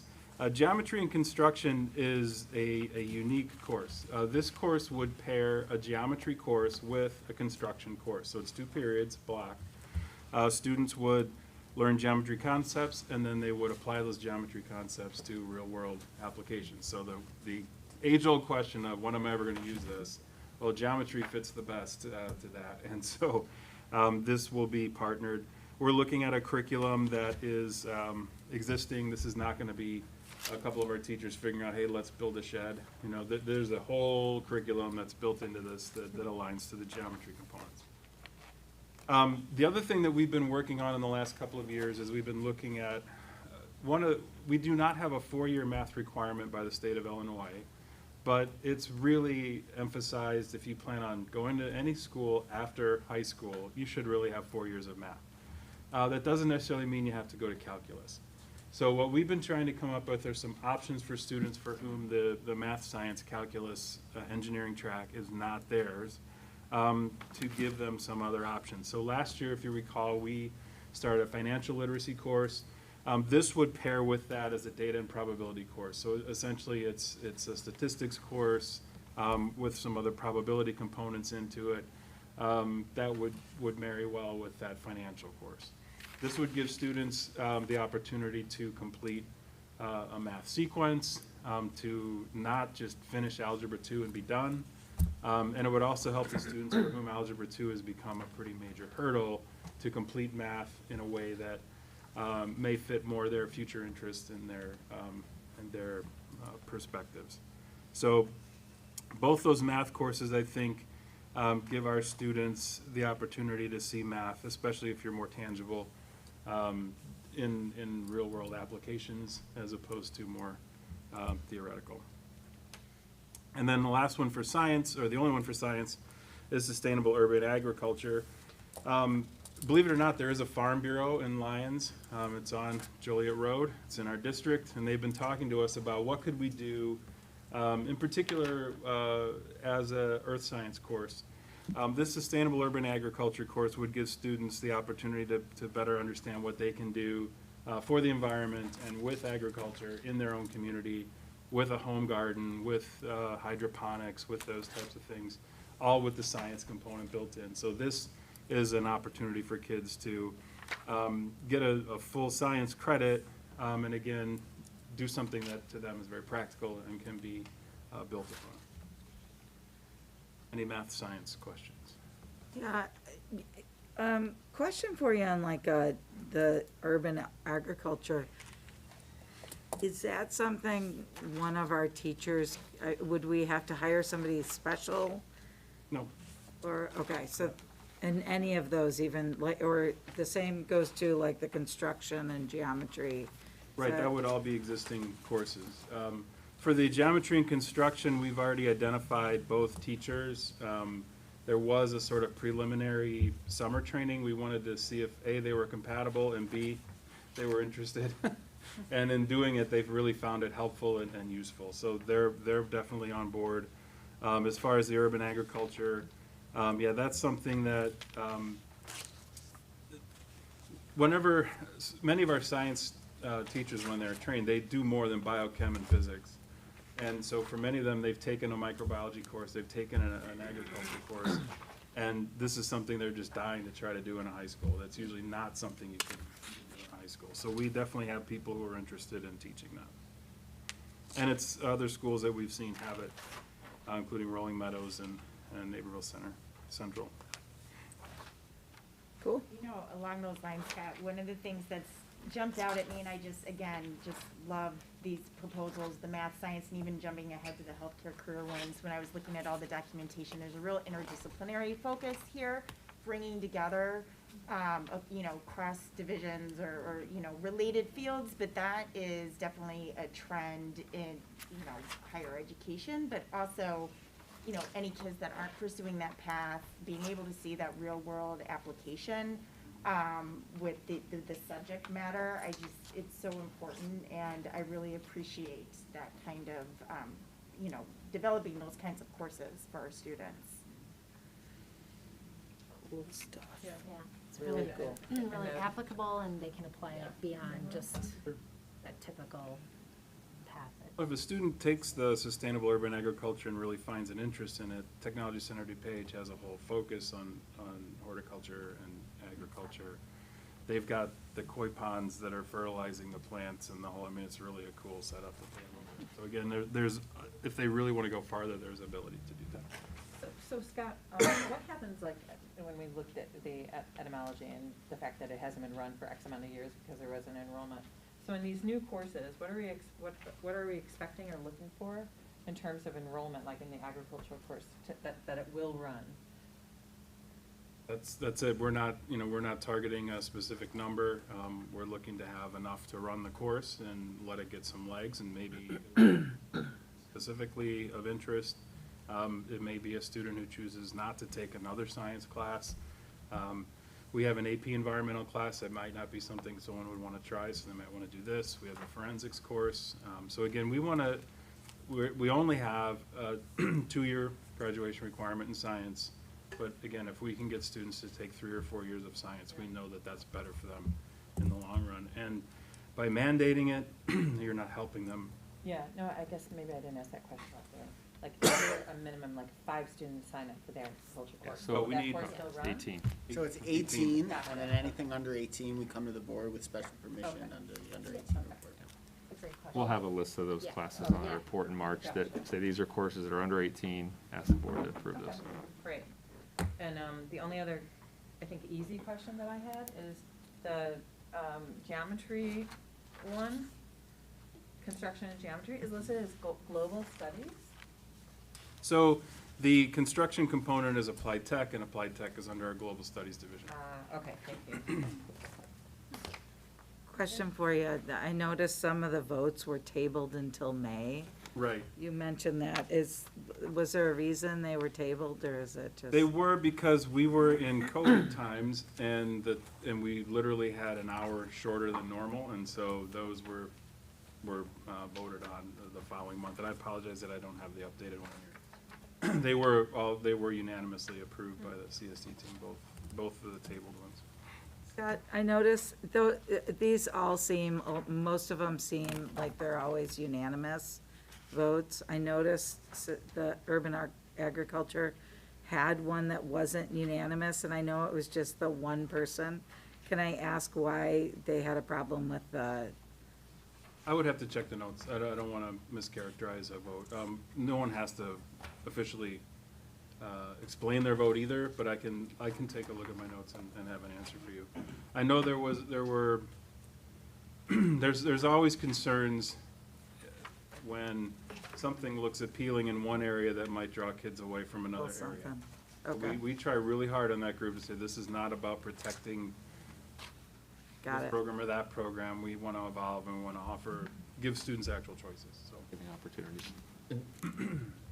So, I mean, while this isn't curriculum, I know many, many years ago, there was a school-wide career day, Mhm. or at least for juniors and seniors. Has that ever been thought about? I mean, I know it's a huge undertaking to consider, to do, because a lot of times, you know, kids, when they're getting to senior year, they're still Sure. not knowing what is of interest. And I don't think that we have any, like, points in the way that, you know, they can kind of check in from a career perspective. So even whether it be law, medicine, down through a variety of different. So actually, we've done quite a bit with that earlier. The career fair used to be at North. We have front-loaded that into the counseling curriculum. It's a part of sophomore year.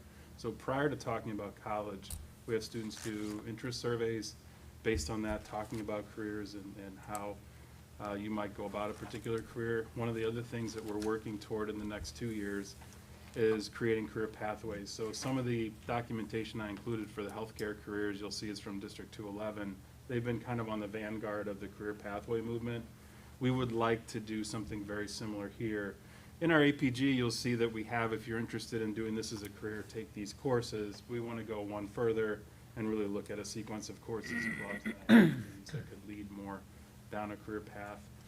Because many times we have clubs that link to those careers. So we have a healthcare careers club. So they're already, doing it before we even have a class. We have more opportunities for kids to get involved than we felt using a specific day as a career day. So we sort of built it backwards, earlier in their selections. So, and I know it's a lot of time on math and science, I'll try to be brief. The geometry, construction and geometry would be instead of what I might hear at home as geometry. Correct. Okay, so because it's offered at 9 and 10, and then it would be, I guess, is geometry less of a sequential type math where you could go into algebra, what is that, algebra 2? Yeah, Just most fine likely this after would that. be, we'll still do the algebra, geometry, algebra 2 sequence. Some of the students will have completed algebra and would normally have started with geometry. Mhm. And so as freshmen, they could take this as a geometry class. Okay. It is equivalent in outcomes of the non-geometry in construction or traditional geometry. It's just got more of a hands-on component. It is a 2-hour block, so you do need to make sure you have that extra period available. They'll be taught back to back. So that may limit some students' choices, depending on what other electives and things that they want to take. So, students will have to make some choices there. And then data and probability looks like it's a half credit course. So you need Algebra 2 with trig. It's offered at senior year only. It's a level 3 course. Are there other half-year math Financial, offerings? yeah, the financial literacy course. So there's a nice complement to it. Okay, okay, great. And then similarly with the science offering, it's also just one semester or a half-year course, and there's presumably something else that, if somebody wanted a full year of science, that. Yeah, we have a number of semester science courses. Great, We have great. astronomy, we have geology. Okay. And yeah, I love the, Environmental science the range of courses. choice, and I think that, to your point, Michael, maybe piquing interest in some of these topics, and gosh, you can't go anywhere without hearing about data and, how to think about data, so I like what you're presenting here. Mhm. Did you ever look at doing do it with data and probability or any of those as level 4s or? We have the AP stats, so do we want 3 levels of statistics and probability? That's always the question. And we think that's a way bigger conversation than just offering 3 versions of something. That the need has been there for students who aren't on a math science pathway, and so that it would be to keep the student in who wouldn't take one otherwise, and that would be at our prep level. Our reading EL course has not run for a while. What we're looking to do with that course in particular, we're finding more and more students with greater language needs, especially in reading of English. So we want to restructure that somewhat and bring that back as a course for students, particularly those who've had interrupted learning, or for whom they're recent to the area, recent to learning English. And so this is a course that we have a number of students who could benefit from greatly, having that extra hour of reading instruction. So that's the recommendation from Karen Reno. As far as etymology, it hasn't run for years. The only time it ran was in the summer school, and then the teacher who taught it in summer school retired and no one wanted to teach it. The SAT changed, you don't have the analogies anymore, so this sort of a class, unfortunately, and it's with somewhat of a heavy heart because I made my son take this class, is one that we're just looking to drop. It's, I don't even know the last time I ran during the school year. My second year in this job, so 2010, 2011. So it's been 10 years. Yeah. It was one No, session. it ran like a couple of years ago. Did it? My son took it going into his freshman year. In the summer. Yeah. Yeah, we did it in the summer up until about 4 years ago. Okay. And then, but that was the only time it ever ran. It never ran during the school year for now 10 Yeah, years. we would combine it with prep and Excel, both Right. campuses, everyone together, and cobble it together, and any students who couldn't make it, it would fall apart, so. So, yeah. Yeah. Oh, I know. well. It's super fun and cool, but yeah, you're right. Yeah. And then the last one, this is one I've do have been, a question. oh, yeah, sure. All right, on the EL, do you have an access score for reading that you're aiming to go towards? Because you had said in here it would, it appealed to all students, but and then you said it was more beginning students for reading? I would get that answer from Karen. I don't recall her talking about a specific access score as an entry, but that's a very good question. Like if there's one that you're targeting, and then also would there be another way to measure the success of the class? Because with access testing, it's so delayed in getting it. I'd like to see if there'd be another way to measure success of the course for it. So when you say delayed, what does that mean? Like they release, it's a. We get the data Okay. the following school year. But then you Yeah. take the test in January. Yeah. And then it doesn't come out till September. Oh, So if you're completing the course, yeah, it might not be. Right. right, it's not very Maybe helpful there's a different probably to that way student at of- that point, to assess, yeah, them here, right? Instead of through that. Karen probably would have more information. Yeah, I'll Get that information. ask for some Yeah. clarity. Because that might be a better way to see if there's growth. Mhm. Good question. And the last one is the Intro to Healthcare Careers. One of the things that, this is my 16th year in this position, always felt that we were missing something in the healthcare We have some courses that could be for healthcare careers, but there is a clear career tech ed pathway for healthcare careers. And if you look on page 130, that's the pathways. This course, Introduction to Healthcare Careers, is the introductory course to a couple of different pathways. The pre-med pathway is something we already have most of those classes with the exception of medical terminology.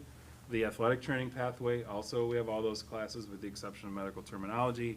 But then there's also a nursing pathway that, again, with our partnership in conversations, Dr. Waterman and I have spoken at the hospital, which is literally walking distance from South Campus. How can we partner? And they're open. There was a time when they weren't so open to that, but they're much more open to that now. So we really see an opportunity for this sort of a course to take off and really meet the needs. Again, we have a student club devoted to this already, and they're not able to take any courses about it until they get to Technology Center DuPage. This might also be a way for students to take a course here and see if they like it before committing to TCD. So we see this as sort of the first step among many toward a pathway. Again, the medical terminology course is a much harder course. It's sort of like, basically you gotta learn all the stuff. I mean, from labeling every part of the body to every type of disease and all that kind of stuff. That's a much more intensive course. Where that lands, there is some debate. I have it here as the second course based on what District 211's done. You see that in your packet, but there's also other ways that can go. We're not making that decision tonight. But really what we're looking at this year is getting the ball rolling with an intro to healthcare careers. This is a course where kids are going to wear the lab coats. They're going to be learning everything from CPR to basic wound care. We're going to be buying some really cool equipment and outfitting some classrooms to look very much like what they need to do this as a medical course. So it's a really exciting option. I'm obviously excited about it because I'm talking about it right now. But it's it's something that we've never really had, and I think would be a great addition to our breadth of courses. Scott, did I miss it? Are these all semester electives or year-long, the new courses that we're talking about? This one is I believe it's just a semester long. Again, it's sort of, yeah, it's a semester long. So because, with it being an intro course, it is a semester long. It'll be at South Campus. It'll give kids an opportunity to take it. Again, we have a couple of different places where kids can take classes at South. There aren't very many choices for kids at South. So a year-long class is very difficult. I could see this also being a summer class for the kid who can't fit it in otherwise.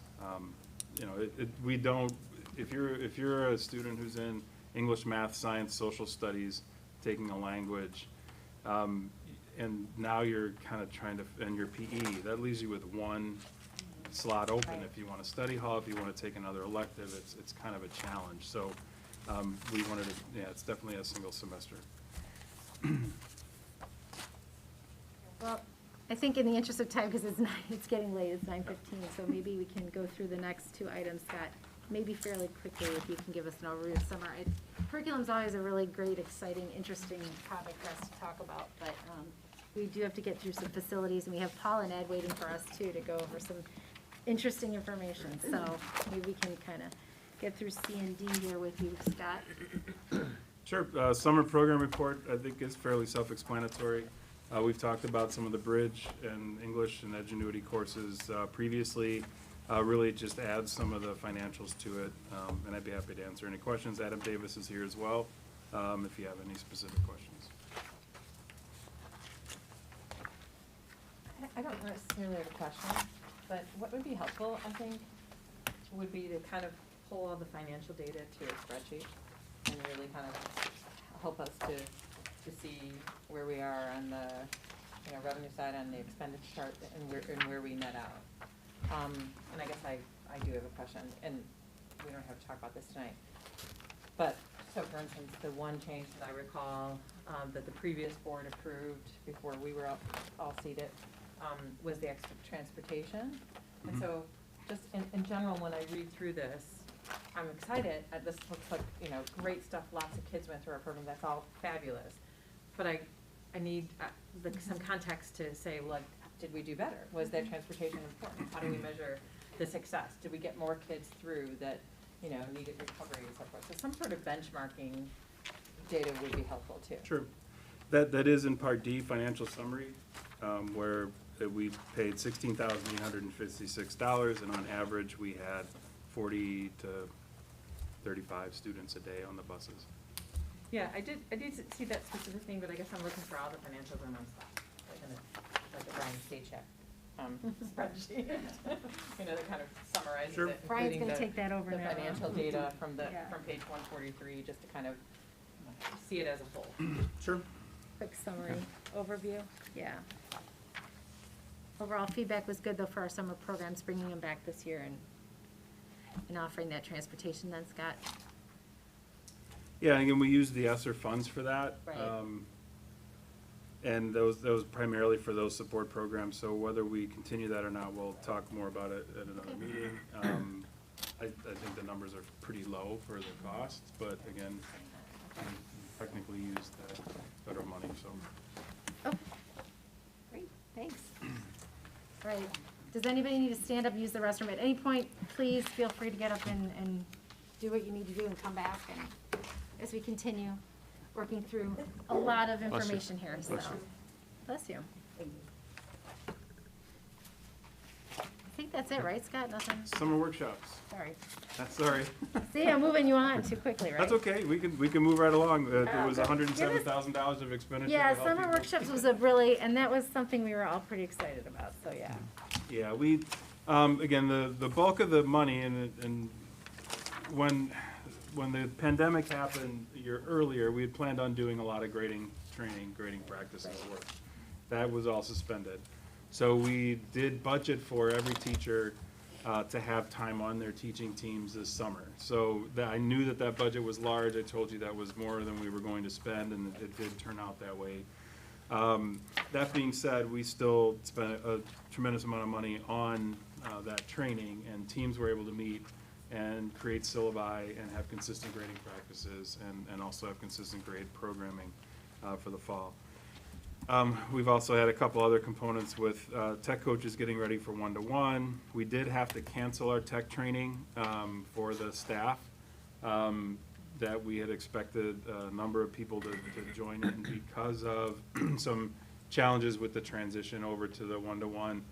The classes weren't loading right on the day that we were going to be doing the training, and the time that people needed to work with their classes would not have worked, and so we unfortunately had to cancel that. We tried to build some of that into the opening of school, and we have some more built into October Institute. We also worked on our professional learning team for the year, and then the departmental courses, so that includes new courses and articulation of existing courses and some changes in English. So that's the bulk of everything we got in grading. There are summaries, and again, I'm not going to go through each one, but we do require each team to put together a summary of the work completed. If you have some questions about the A to F grading, that information is here as well from those teams. And then also, just to highlight, we had a really great included cohort too, where we had 26 staff members and 20 students who went through included training with John Crownapple. So it got some of our new staff, our new principal, to really see the included training, and it was really great to get kids involved. I stopped in for lunch one day when I wasn't there for the lunch. I was there to have a conversation, but it was a really great conversation. The kids were totally into the training. Yeah, just a great experience, and the opportunity to have staff and students sitting together, diving into the dignity framework, talking about belonging. It really shifts the conversation, having everybody at the table together. So a really great experience, and our students are excited to move the work forward and be student equity leaders and participate in our next kind of effort, which will be student voice circles. So they're excited to continue their learning.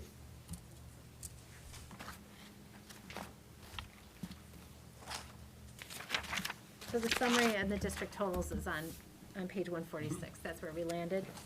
Yeah, so we ended up spending 66% of what was budgeted, and we actually were able to really focus as much as we could on those grants. So our district expenditure, if you look at the previous historicals, isn't as large as some other years. Right. So again, we made the most of those funds. Right. Scott, why did you say the grading, why was it so much less? Just teachers weren't available, or? Teachers weren't available. Teachers were tired of school. It was a hard year, and many people just did not want to do anything more. We don't mandate summer workshops. We had some teams that, representatives of the team sort of put together some of the, not everyone was available. So, and we made a promise that we would give everyone time. We scheduled the time, and then if they chose not to take it, that's their choice. We wanted to be able to say, and we can say with fidelity, we offered everyone the time they needed to work on grading this past summer.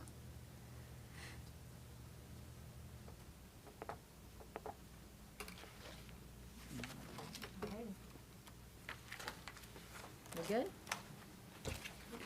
Anybody else? We're good? Okay. I think we're getting close to the end there. We'll turn it back over to Brian. Okay, thanks. I'll be. You still with us, Brian? I'm here. Okay, great. I'll be brief and we'll try to get everybody on the way. Yeah.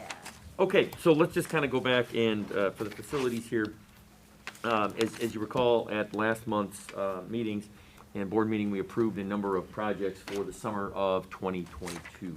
Included in those were an air conditioning project for South Campus, which essentially would add air conditioning to all of the classrooms in the B wing. And so if you look on page, we're going to kind of use these charts here beginning on page 182, and the 182 is really small in the bottom there, but it's right after 181, which you can see pretty easily. And so we approved that project, and you see the B wing is down there at the bottom. It's both in sort of a light orange and green. The reason that you have the light orange and green is that the light orange would be classrooms that would be renovated and fitted for air conditioning in the summer of '22. And the green are already fitted with the univents that are appropriate for air conditioning. So that's why you see that difference there.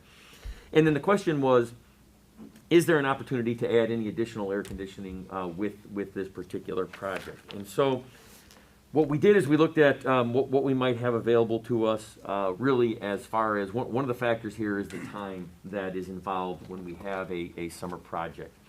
And so, as you know, we generally have, the month of June, July, and maybe a week in August. So we're probably looking at anywhere from 8 to 9, 10 weeks at most in that summer. And so if you look at the C wing, which the C wing is sort of next to the, or it actually splits the two wings there as far as the B wing goes, you look just to the section there, you see a red sort of dashed line around the C wing, the north classrooms in the C wing. And we are proposing, we would make the recommendation that we would add those classrooms as well to this particular project. Really a couple of reasons for that. First of all, if you know where the cafeterias are up at the top left-hand corner there, the chiller essentially, cooling tower, the additional cooling tower that's, there's one out there now, there'd be an additional one. That piping is gonna run really essentially along those cafeteria, lines there, come down the hallway through the C wing, and then connect to the B wing. So that's how that would have to essentially work. And what we were looking at doing was, again, all of those dashed lines there. So there's 10 additional classrooms in both the upper and lower sections of the northern section of the C wing that we would add air conditioning to those facilities. Essentially, that would be, we're estimating a cost of probably around $400,000 to do that additional cost, what we have on top of the project of the B wing that we already have in place, which is probably in the ballpark of $2 to $2.2 million, including the chiller. You may be asking, why just those north rooms in the C wing and not the entire C wing? We had multiple discussions about this, and really, we think that with those 10 additional classrooms in the C wing and all of B wing, that really that's going to put us at our limit in terms of what we could complete in one summer. And so that's why we added that section and limited it to those 10 classrooms. The additional classrooms that we'll talk about in a second on the south side of the C wing, I guess if you will, would be added in a future year. And so ultimately, that's how we kind of made that determination. The ease of connecting the piping to the C wing classrooms, and then we looked at the course of how many could we get done reasonably in a summer and not disrupt the educational program, so that we're putting mobile classrooms, because there's a couple of issues with that. Number one, there's additional cost involved with that. And number two, if you're going to put mobiles out on a facility, your best bet is to then say, okay, we're going to spend the money, put the mobiles out here, and then keep them through all of the course of your projects that are going to utilize them. Because if you put them out there and you take them away, you put them out there, you're going to continue to incur a similar cost for those every time you do that. And so we kind of built this plus essentially this sort of 5-year look that we have here based on what we believe we can complete in a summer's worth of work. So Ed and Paul, by the way, these two will be guest speakers in the geometry construction class at some point. I volunteered them, and so they will do that. But anyway, Ed, and Paul, is there anything that you would add to that discussion there of what we're looking at? You do a great job of presenting for us, Brian. Thanks, Ed. I think a couple things to add to it. One of the initial questions, in addition to what Brian talked about, was once this chiller goes in, how many more rooms can we get air conditioned on that chiller? Essentially, it would be the remainder of C, E-wing, all of that we could comfortably get on that chiller. When we get to J, we're kind of right at the limits of that, and why I say that is it's kind of, there's some variables involved in how this works, how hot it is outside, how many kids are in the classrooms, how long they're in the classrooms. So we could maybe get J on there, but on a 90-something degree day and everybody's packed in these rooms, it may start to creep up, and you're like, well, we just spent money air conditioning, and now all of the rooms aren't quite cooling. So that's about the threshold with that chiller. So that's that part. As Brian mentioned, looking at how many we can get done in a summer, it's really going to be contractor dependent as well. There's some smaller contractors that may not even be able to do this many. There's some bigger ones that maybe could take on a little bit more, but now you're down to maybe 1 or 2 folks potentially, and that's going to limit your bidder pool, which tends to drive up costs. So we're really trying to find that sweet spot, is what we're comfortable being able to get done, but not eliminating certain bidders from being able to bid this work. And so also the recommendation of doing it as an alternate is then we can see who that little bid contractor is and make sure we're really comfortable with who got it. A few years back here, we had a mechanical contractor go out of business in the middle of a project, which is not what we want. We want to set everything up for success, so we want to be able to vet that further at that point in time. So that is the recommendation that we're coming back with for this particular phase. The other thing I would mention is, I'd say probably about half the school districts that I'm working with personally are doing mechanical projects right now. You can imagine with COVID and all the talk about air circulation and everything else, there's a ton of mechanical work out there. And so that bidder pool just gets smaller and smaller because there's going to be so many projects to go with. So that's the comfort level that we recommend with the additional classroom at C. And to Ed's point, a lot of districts are also using the ESSER grant money as well for these HVAC projects, and so that's why we're seeing that number of projects school districts are running with their, with that grant money as well. Similar to what we're looking at doing with some of that money is also. So the recommendation right now would be to add that north section of the C wing, which is another 10 classrooms. The total, I believe, is we add the B wing plus those 10 classrooms in the C wing. My count is 48 classrooms of air conditioning that we would add for the start, potentially, hopefully, for the start of the 22-23 school year. Love that. That's wonderful. And thank you for the roadmap for the future years in here as well. The B wing is typically what, English and math? English and math, right. So that's going to cover a lot. That's going to hit most students, right, in some way. That's right. And then that part of C has maybe some foreign language on the second floor and some. It does. Culinary labs on the first Culinary, floor. culinary courses in the lower level. Yep. Yeah. Hot And kitchens. no summer of 2022 work at North, right? The roadmap has 23, 24, and 25 projects depicted. Yes, except for the fact that we are, as we talked about, approving the air handling units in the field house for those to be replaced as well. And those will also be air conditioned as well. So, we have the field house at South Campus that is air conditioned, and now replacing these air handling units here at North would also air condition that facility as well. So, as far as we talk about the equity of the buildings, that is something there that would be, obviously equal up the buildings in that manner.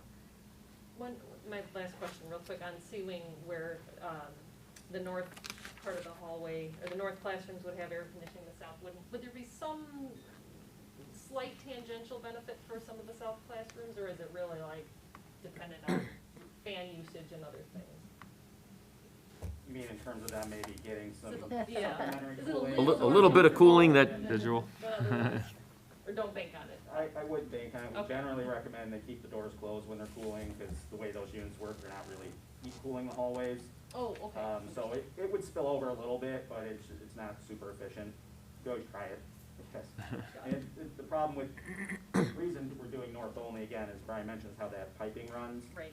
We'd also have to do another branch line of piping underneath that whole south wing when we do it, so it's really, once we pick a side, we get that side done, and then we go back and pipe the other side, and then do that side.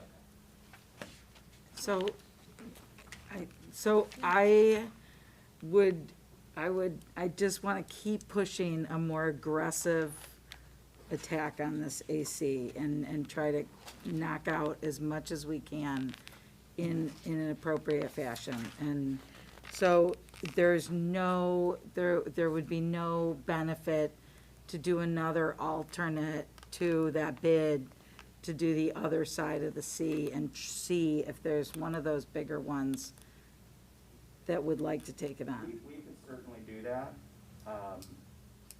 Can't guarantee we're gonna get those contractors in here that can do it.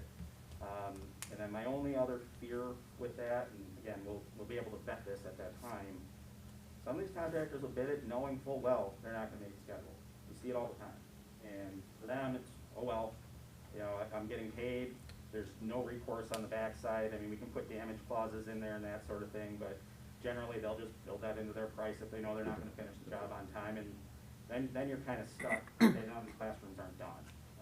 So we can certainly do it and evaluate that more when the bids come back. When we can see them. Yeah, so that. Or looking at North Campus to see what we can chew off, even if it's I don't know how this bid stuff works on, can we look at a different vendor that goes after the North Campus? Some of that, to chew off some of that North Campus area. Again, just trying to be as aggressive as we can in an appropriate manner. And I don't know if they're doing all the work at South on that C, is it easier to try to look at some of the North Campus stuff? Campuses in the subsequent years that way, because I could see one contractor at one building and one at the other. When we talked last time about adding some stuff to South, we were kind of trying to make a schedule to add some more scope at North for this particular year is going to be a challenge. I can certainly take a look at that, but we're kind of getting right in that zone where I want to make sure we do the project right for you, and that we're not rushing it out, and that we're getting it at the right bid time frame. But let me revisit it and see if there's something we can add here. One of the, good things with South, we get that half of C, the year that we were talking about maybe doing E, we can roll that into next year, so that can get compressed. So we can look at some things on some of these future phases as well to see what we can do.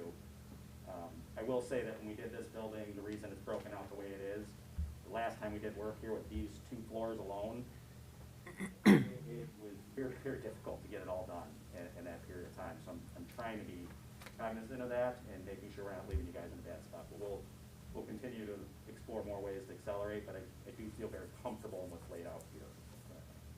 Would you guys, I want to speak, with the whole board in mind, but I would like to see a aggressive inappropriate. I mean, I don't want to get into a pickle, obviously, but, whatever we can push and nudge forward, I think is really critical.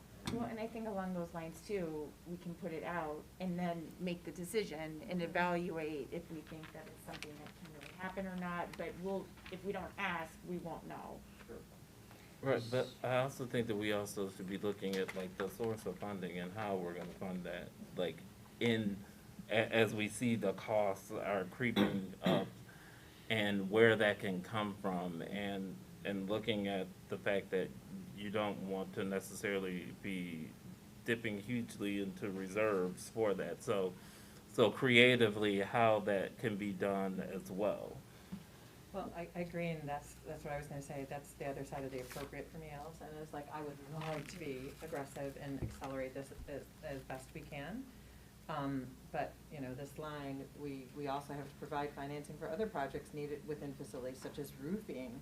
And, that's the missing piece for me still in this, I have to say, is we have information that we know our certain roofs have a certain lifespan and they're gonna be on watch at a certain point, or at least we would expect that they would be on watch at a certain point. Whether or not they really need it at that time, we can evaluate as we get closer to that time. But that's the piece that's missing for me in this 5-year time frame. Is like, I wanna know, how do these other things, where do we have aging mechanicals, aging other facilities, aging other needs, and where could they potentially hit the need Well, for I our. think we- for- He has that. I We think do. we did that from Yeah, we have a last- plan, but That's, we haven't laid out a plan that says, okay, this is what we're gonna do on a yearly basis, but what we have is we have the facility study that, Right. I share with everybody, which was, we had updated, because again, it's intended to be a living document, and so we updated, we did in the fall, was it the fall of 19, is that when we did it? Yeah, and then we updated again this year in January of 21, and so we have that information, in terms of those major components of the district that, we would need to look at, whether it's the HVAC, whether it's roofing, parking lots, those types of things. And again, what the district has historically done is said, okay, here's how much we need for our operating expenditures, right? For salaries, benefits, for supplies, all of those types of things. And then we've gone back and said, without continuing to deficit spend the reserves and that sort of thing, how much can we afford on an annual basis? And so really, that's how the district has operated historically, so that there aren't these deficit spending types of things going on frequently.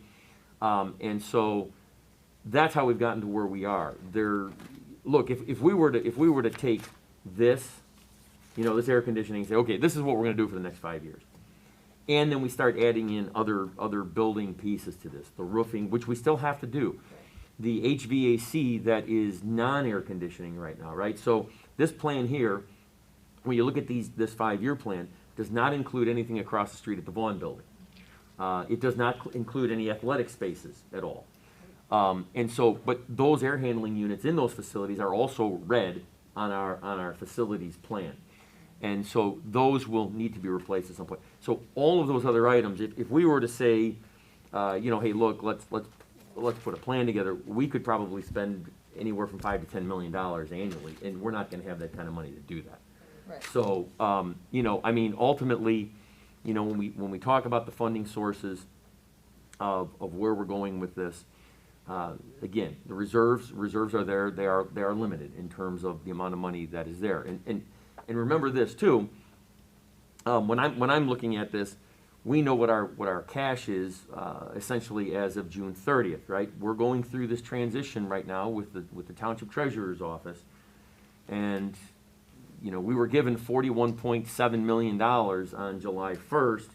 We believe that $48 million is the amount that we're owed. There's still, a $6 million, $5.8 million figure out there that there's a reconciliation coming here in the next 2 weeks. We're hopeful that we'll see all of the money that's appropriately, supposed to appropriately be given to us. But that's a large dollar amount that's still out there. But again, so you say, the reserves are there, the potential for a bond issue coming up in 23, 24. But again, that isn't, even the bond issue, if we're to sell $18 to $20 million worth of bonds, yeah, that goes some distance, but beside HVAC and air conditioning, there are other projects that, probably need to get put into those dollars as well. So you have those, then, of course, there's always a referendum, to run the referendum and say, look, here's some some dollar amount that we're going to borrow and sell for bonds that are referendum bonds that are allowable to do that. And then, there's some other developments I'll talk about coming up in the next month in October with the tax levy, but we'll talk a little bit more about those where there may be some additional funding in that. But again, those are limited. The one that's really not limited is the referendum piece, right? In the sense that you put together some large plan and you say, okay, I'm going to make up a number. We need $100 million to renovate the buildings, and that's what you're going to then ask for in a referendum. So that's the one that isn't as limited, right, as the other ones. And so to Michael's point, regardless of how we look at all these, I'm also keeping an eye on where are we going with this financially, because I have to, and it's important to make sure that while we want to, I understand, I get it. Look, if I could snap my fingers right now and we had air conditioning in every classroom in these buildings, I'd love to do it. That's, as I kind of mentioned before at the last meeting, there's two elements to this. There's the time element because of what we can get done in certain summers and how much we can actually get done. And then there's the actual funding of it. And so that's the part that, we really haven't had that conversation here to say, okay, hey, look, here's $10 million, $11 million worth of air conditioning for the classrooms. We really haven't had the conversation to say, how are we funding this going forward? And again, I'm keeping my eyes out to see what other opportunities we have. I don't know that any grant money in the future will or won't be available to us. Those are the types of things that, are helpful when the opportunity presents itself. But nonetheless, really, those are the funding sources we have. And so, we're going to have to take a look at that and see, okay, where do we want to go with this, and how much do we want to spend out of these different funding sources?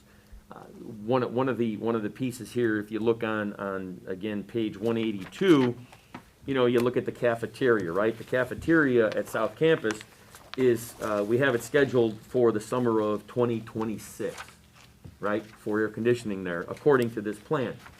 Are there renovations that are made to that cafeteria as part of the bond issue that potentially we bump that up and we put that in, sooner? But you wouldn't put air conditioning in that facility a summer or two from now and then renovate it a summer or two later, right? So there's some coordination of effort with those as well. And so like I said, look, I too would love to be able to have it all done next year. I think it's important for us to also pay attention to what we can do in the summer, and then how much reasonably we think that the district is going to be able to afford, and where those sources are coming from, which we've not had that conversation here yet, so. And I think it's important to look at what we can do time-wise and physically what we can actually get workers to be in and doing, and then look at, okay, what dollar amount are we actually talking about? And put it in there, because the scare of this $10 million isn't really a scare for me, because that is going for, the next 5 years or something, or that's going along in the next, so many years. So I think, even with what has been, the thought of this alternate of the extra 400,000, that does not, that doesn't concern me. But I think it's most important to look at if there's anything physically that we can actually look at, and then see how much that would have to be.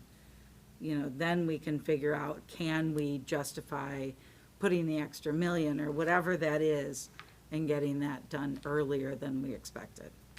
I just think we have to first figure out what we could, time-wise, what would even be reasonable. So I think, Brian, I appreciate that you put out our really, I mean, essentially, schools are not we're not in business to be, we don't make money. This isn't a for-profit institution. So, you know, you're kind of laying out what our options are to fund this, and I appreciate that, because I know that this is a discussion that we really do need to continue to have. And that it will probably be part of a much bigger plan, as we go down the road. For now, for the purposes of what we need to move forward, and for Paul and Ed to be able to continue, to do this work, are we looking at Monday night, you would want us to approve for them to go to bid? This is not approving the projects yet, because we haven't gotten the estimates in. It's just to approve the bids to do this alternate. And if Allison is suggesting, could we look at adding on that other part of C, is that an option at all?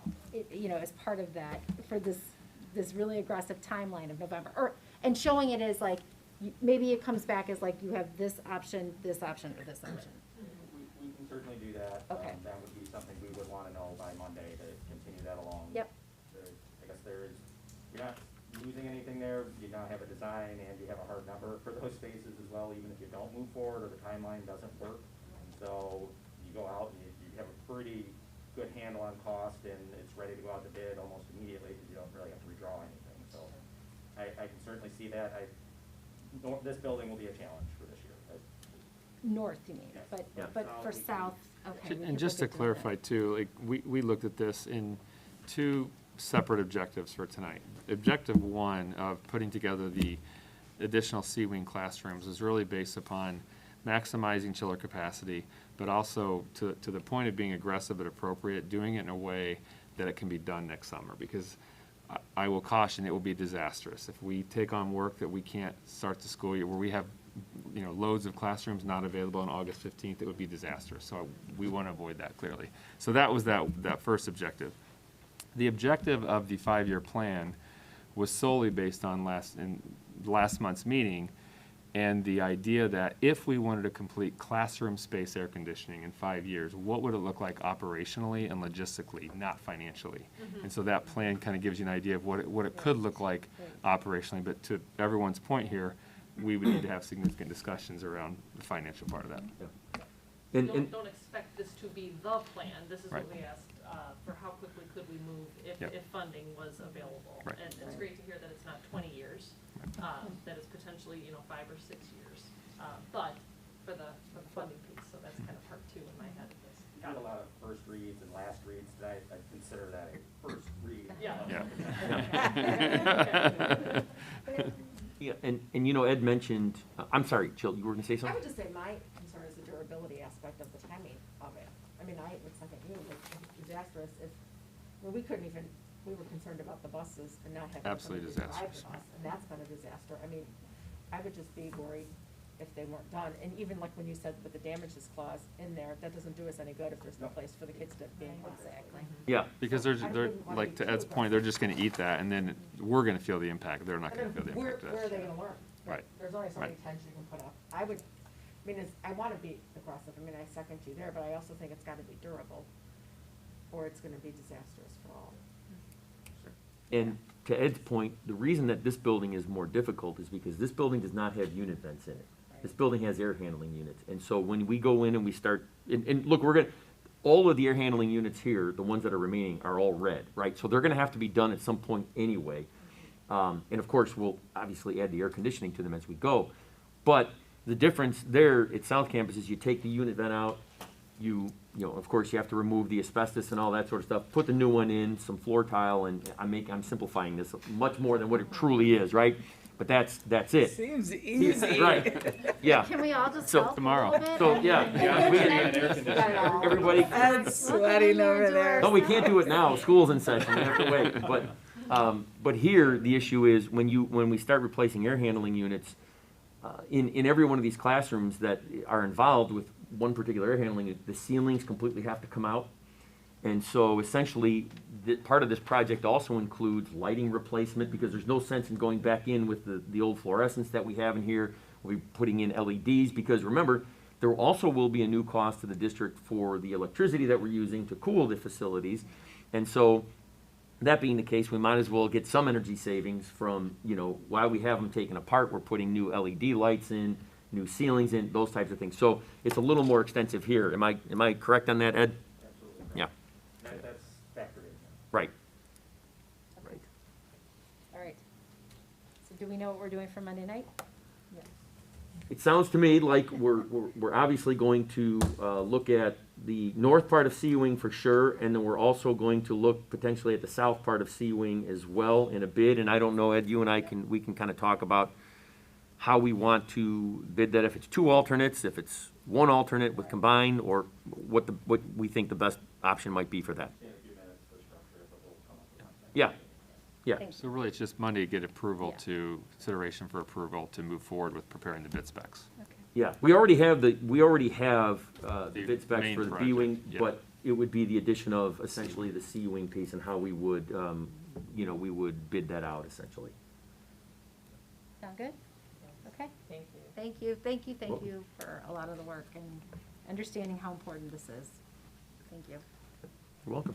Okay, save the best for last. Public comment. We will, now, we've been doing this where we take public comment and we ask people to come up to the podium in order of how the request was received. So our first public comment is is it Francis? Yes.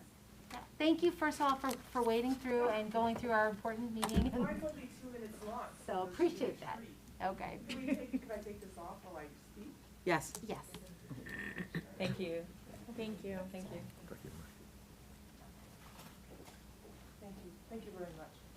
My name is Victoria Franzese. I've lived in the LaGrange area all my life, nearly all my life. I went to Lyons Township High School all 4 years. I graduated in 1975. I'm disturbed by the quality of education at LTHS as exhibited by student test scores.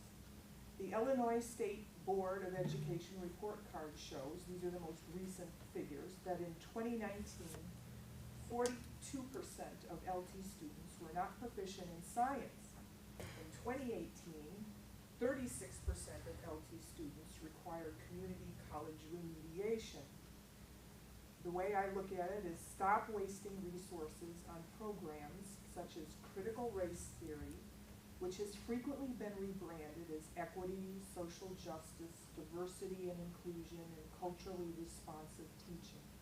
However it's named, critical race theory is a reformulation of cultural Marxism. The goal of Marxism is not to heal, certainly not to heal racial divisions.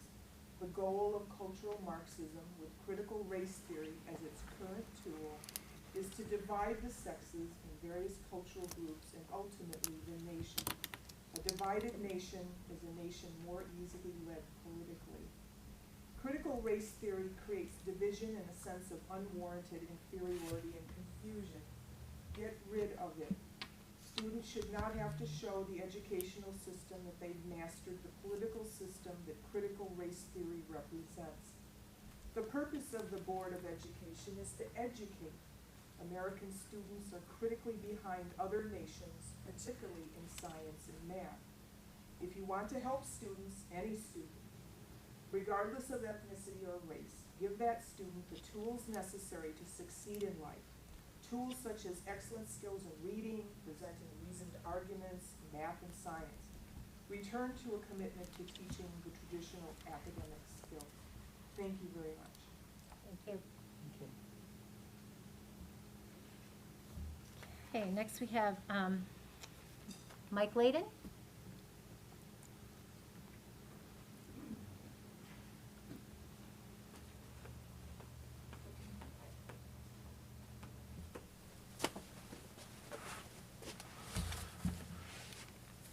Good evening. My name is Mike Layden. I'm a parent of a LT student. After watching the video from one of the last board meetings, I have to say I was a bit dismayed. I wanted to come tonight to say thanks to the LT board members, to the teachers, to the staff for all you're doing during this difficult time. I think it's important for us to remember the members of our school board are our neighbors, our friends, and teachers, and fellow parents. They care deeply about making LT the best school it can be. They also care deeply about making our school a safe and healthy environment for the students, for the teachers, and the staff. So I want to say thanks to everybody on the board for all the hard work over the last year and this year and what's to come, and for stepping up as dedicated volunteers. So thank you very much. I also want to say thanks to the LT teachers, the staff members who continue throughout this pandemic to come to work every day, every week to teach our children. Many of us are lucky during this pandemic to have worked from home or to work in an office where we have limited contact with people. Our teachers, our staff members, our custodians, they don't have that benefit. They literally come in contact with hundreds of students every day. Every week they come to their job. And so I think it's important for us to recognize when I watched the video from I think it was last month's board meeting and some of the things that were said, that our teachers, our staff, our members on the board are trying to do everything that they can to make it a safe environment, and critically to help get our students through this school year, to keep them in the classroom, and also to keep everybody safe. So I know it's late. I don't want to go on. I just really wanted to come say thanks and to make sure our staff and teachers know that too, that I think most of the parents in our community genuinely think that way. Thank you, everybody. Have a good night. Thank you both for sticking around. Appreciate that. Check with Marilyn, make sure no one else signed. I don't think we did that. Hey, Marilyn, was there anyone else? Nope, okay, that's it for public comment. Okay, I think with that, we can adjourn. Thanks everyone again for sticking through tonight. Great information, more exciting things going forward, and just keep up the good work. Appreciate you all. Thank you. Thanks, We're Ellen. adjourned. Thank you, everybody. Good night.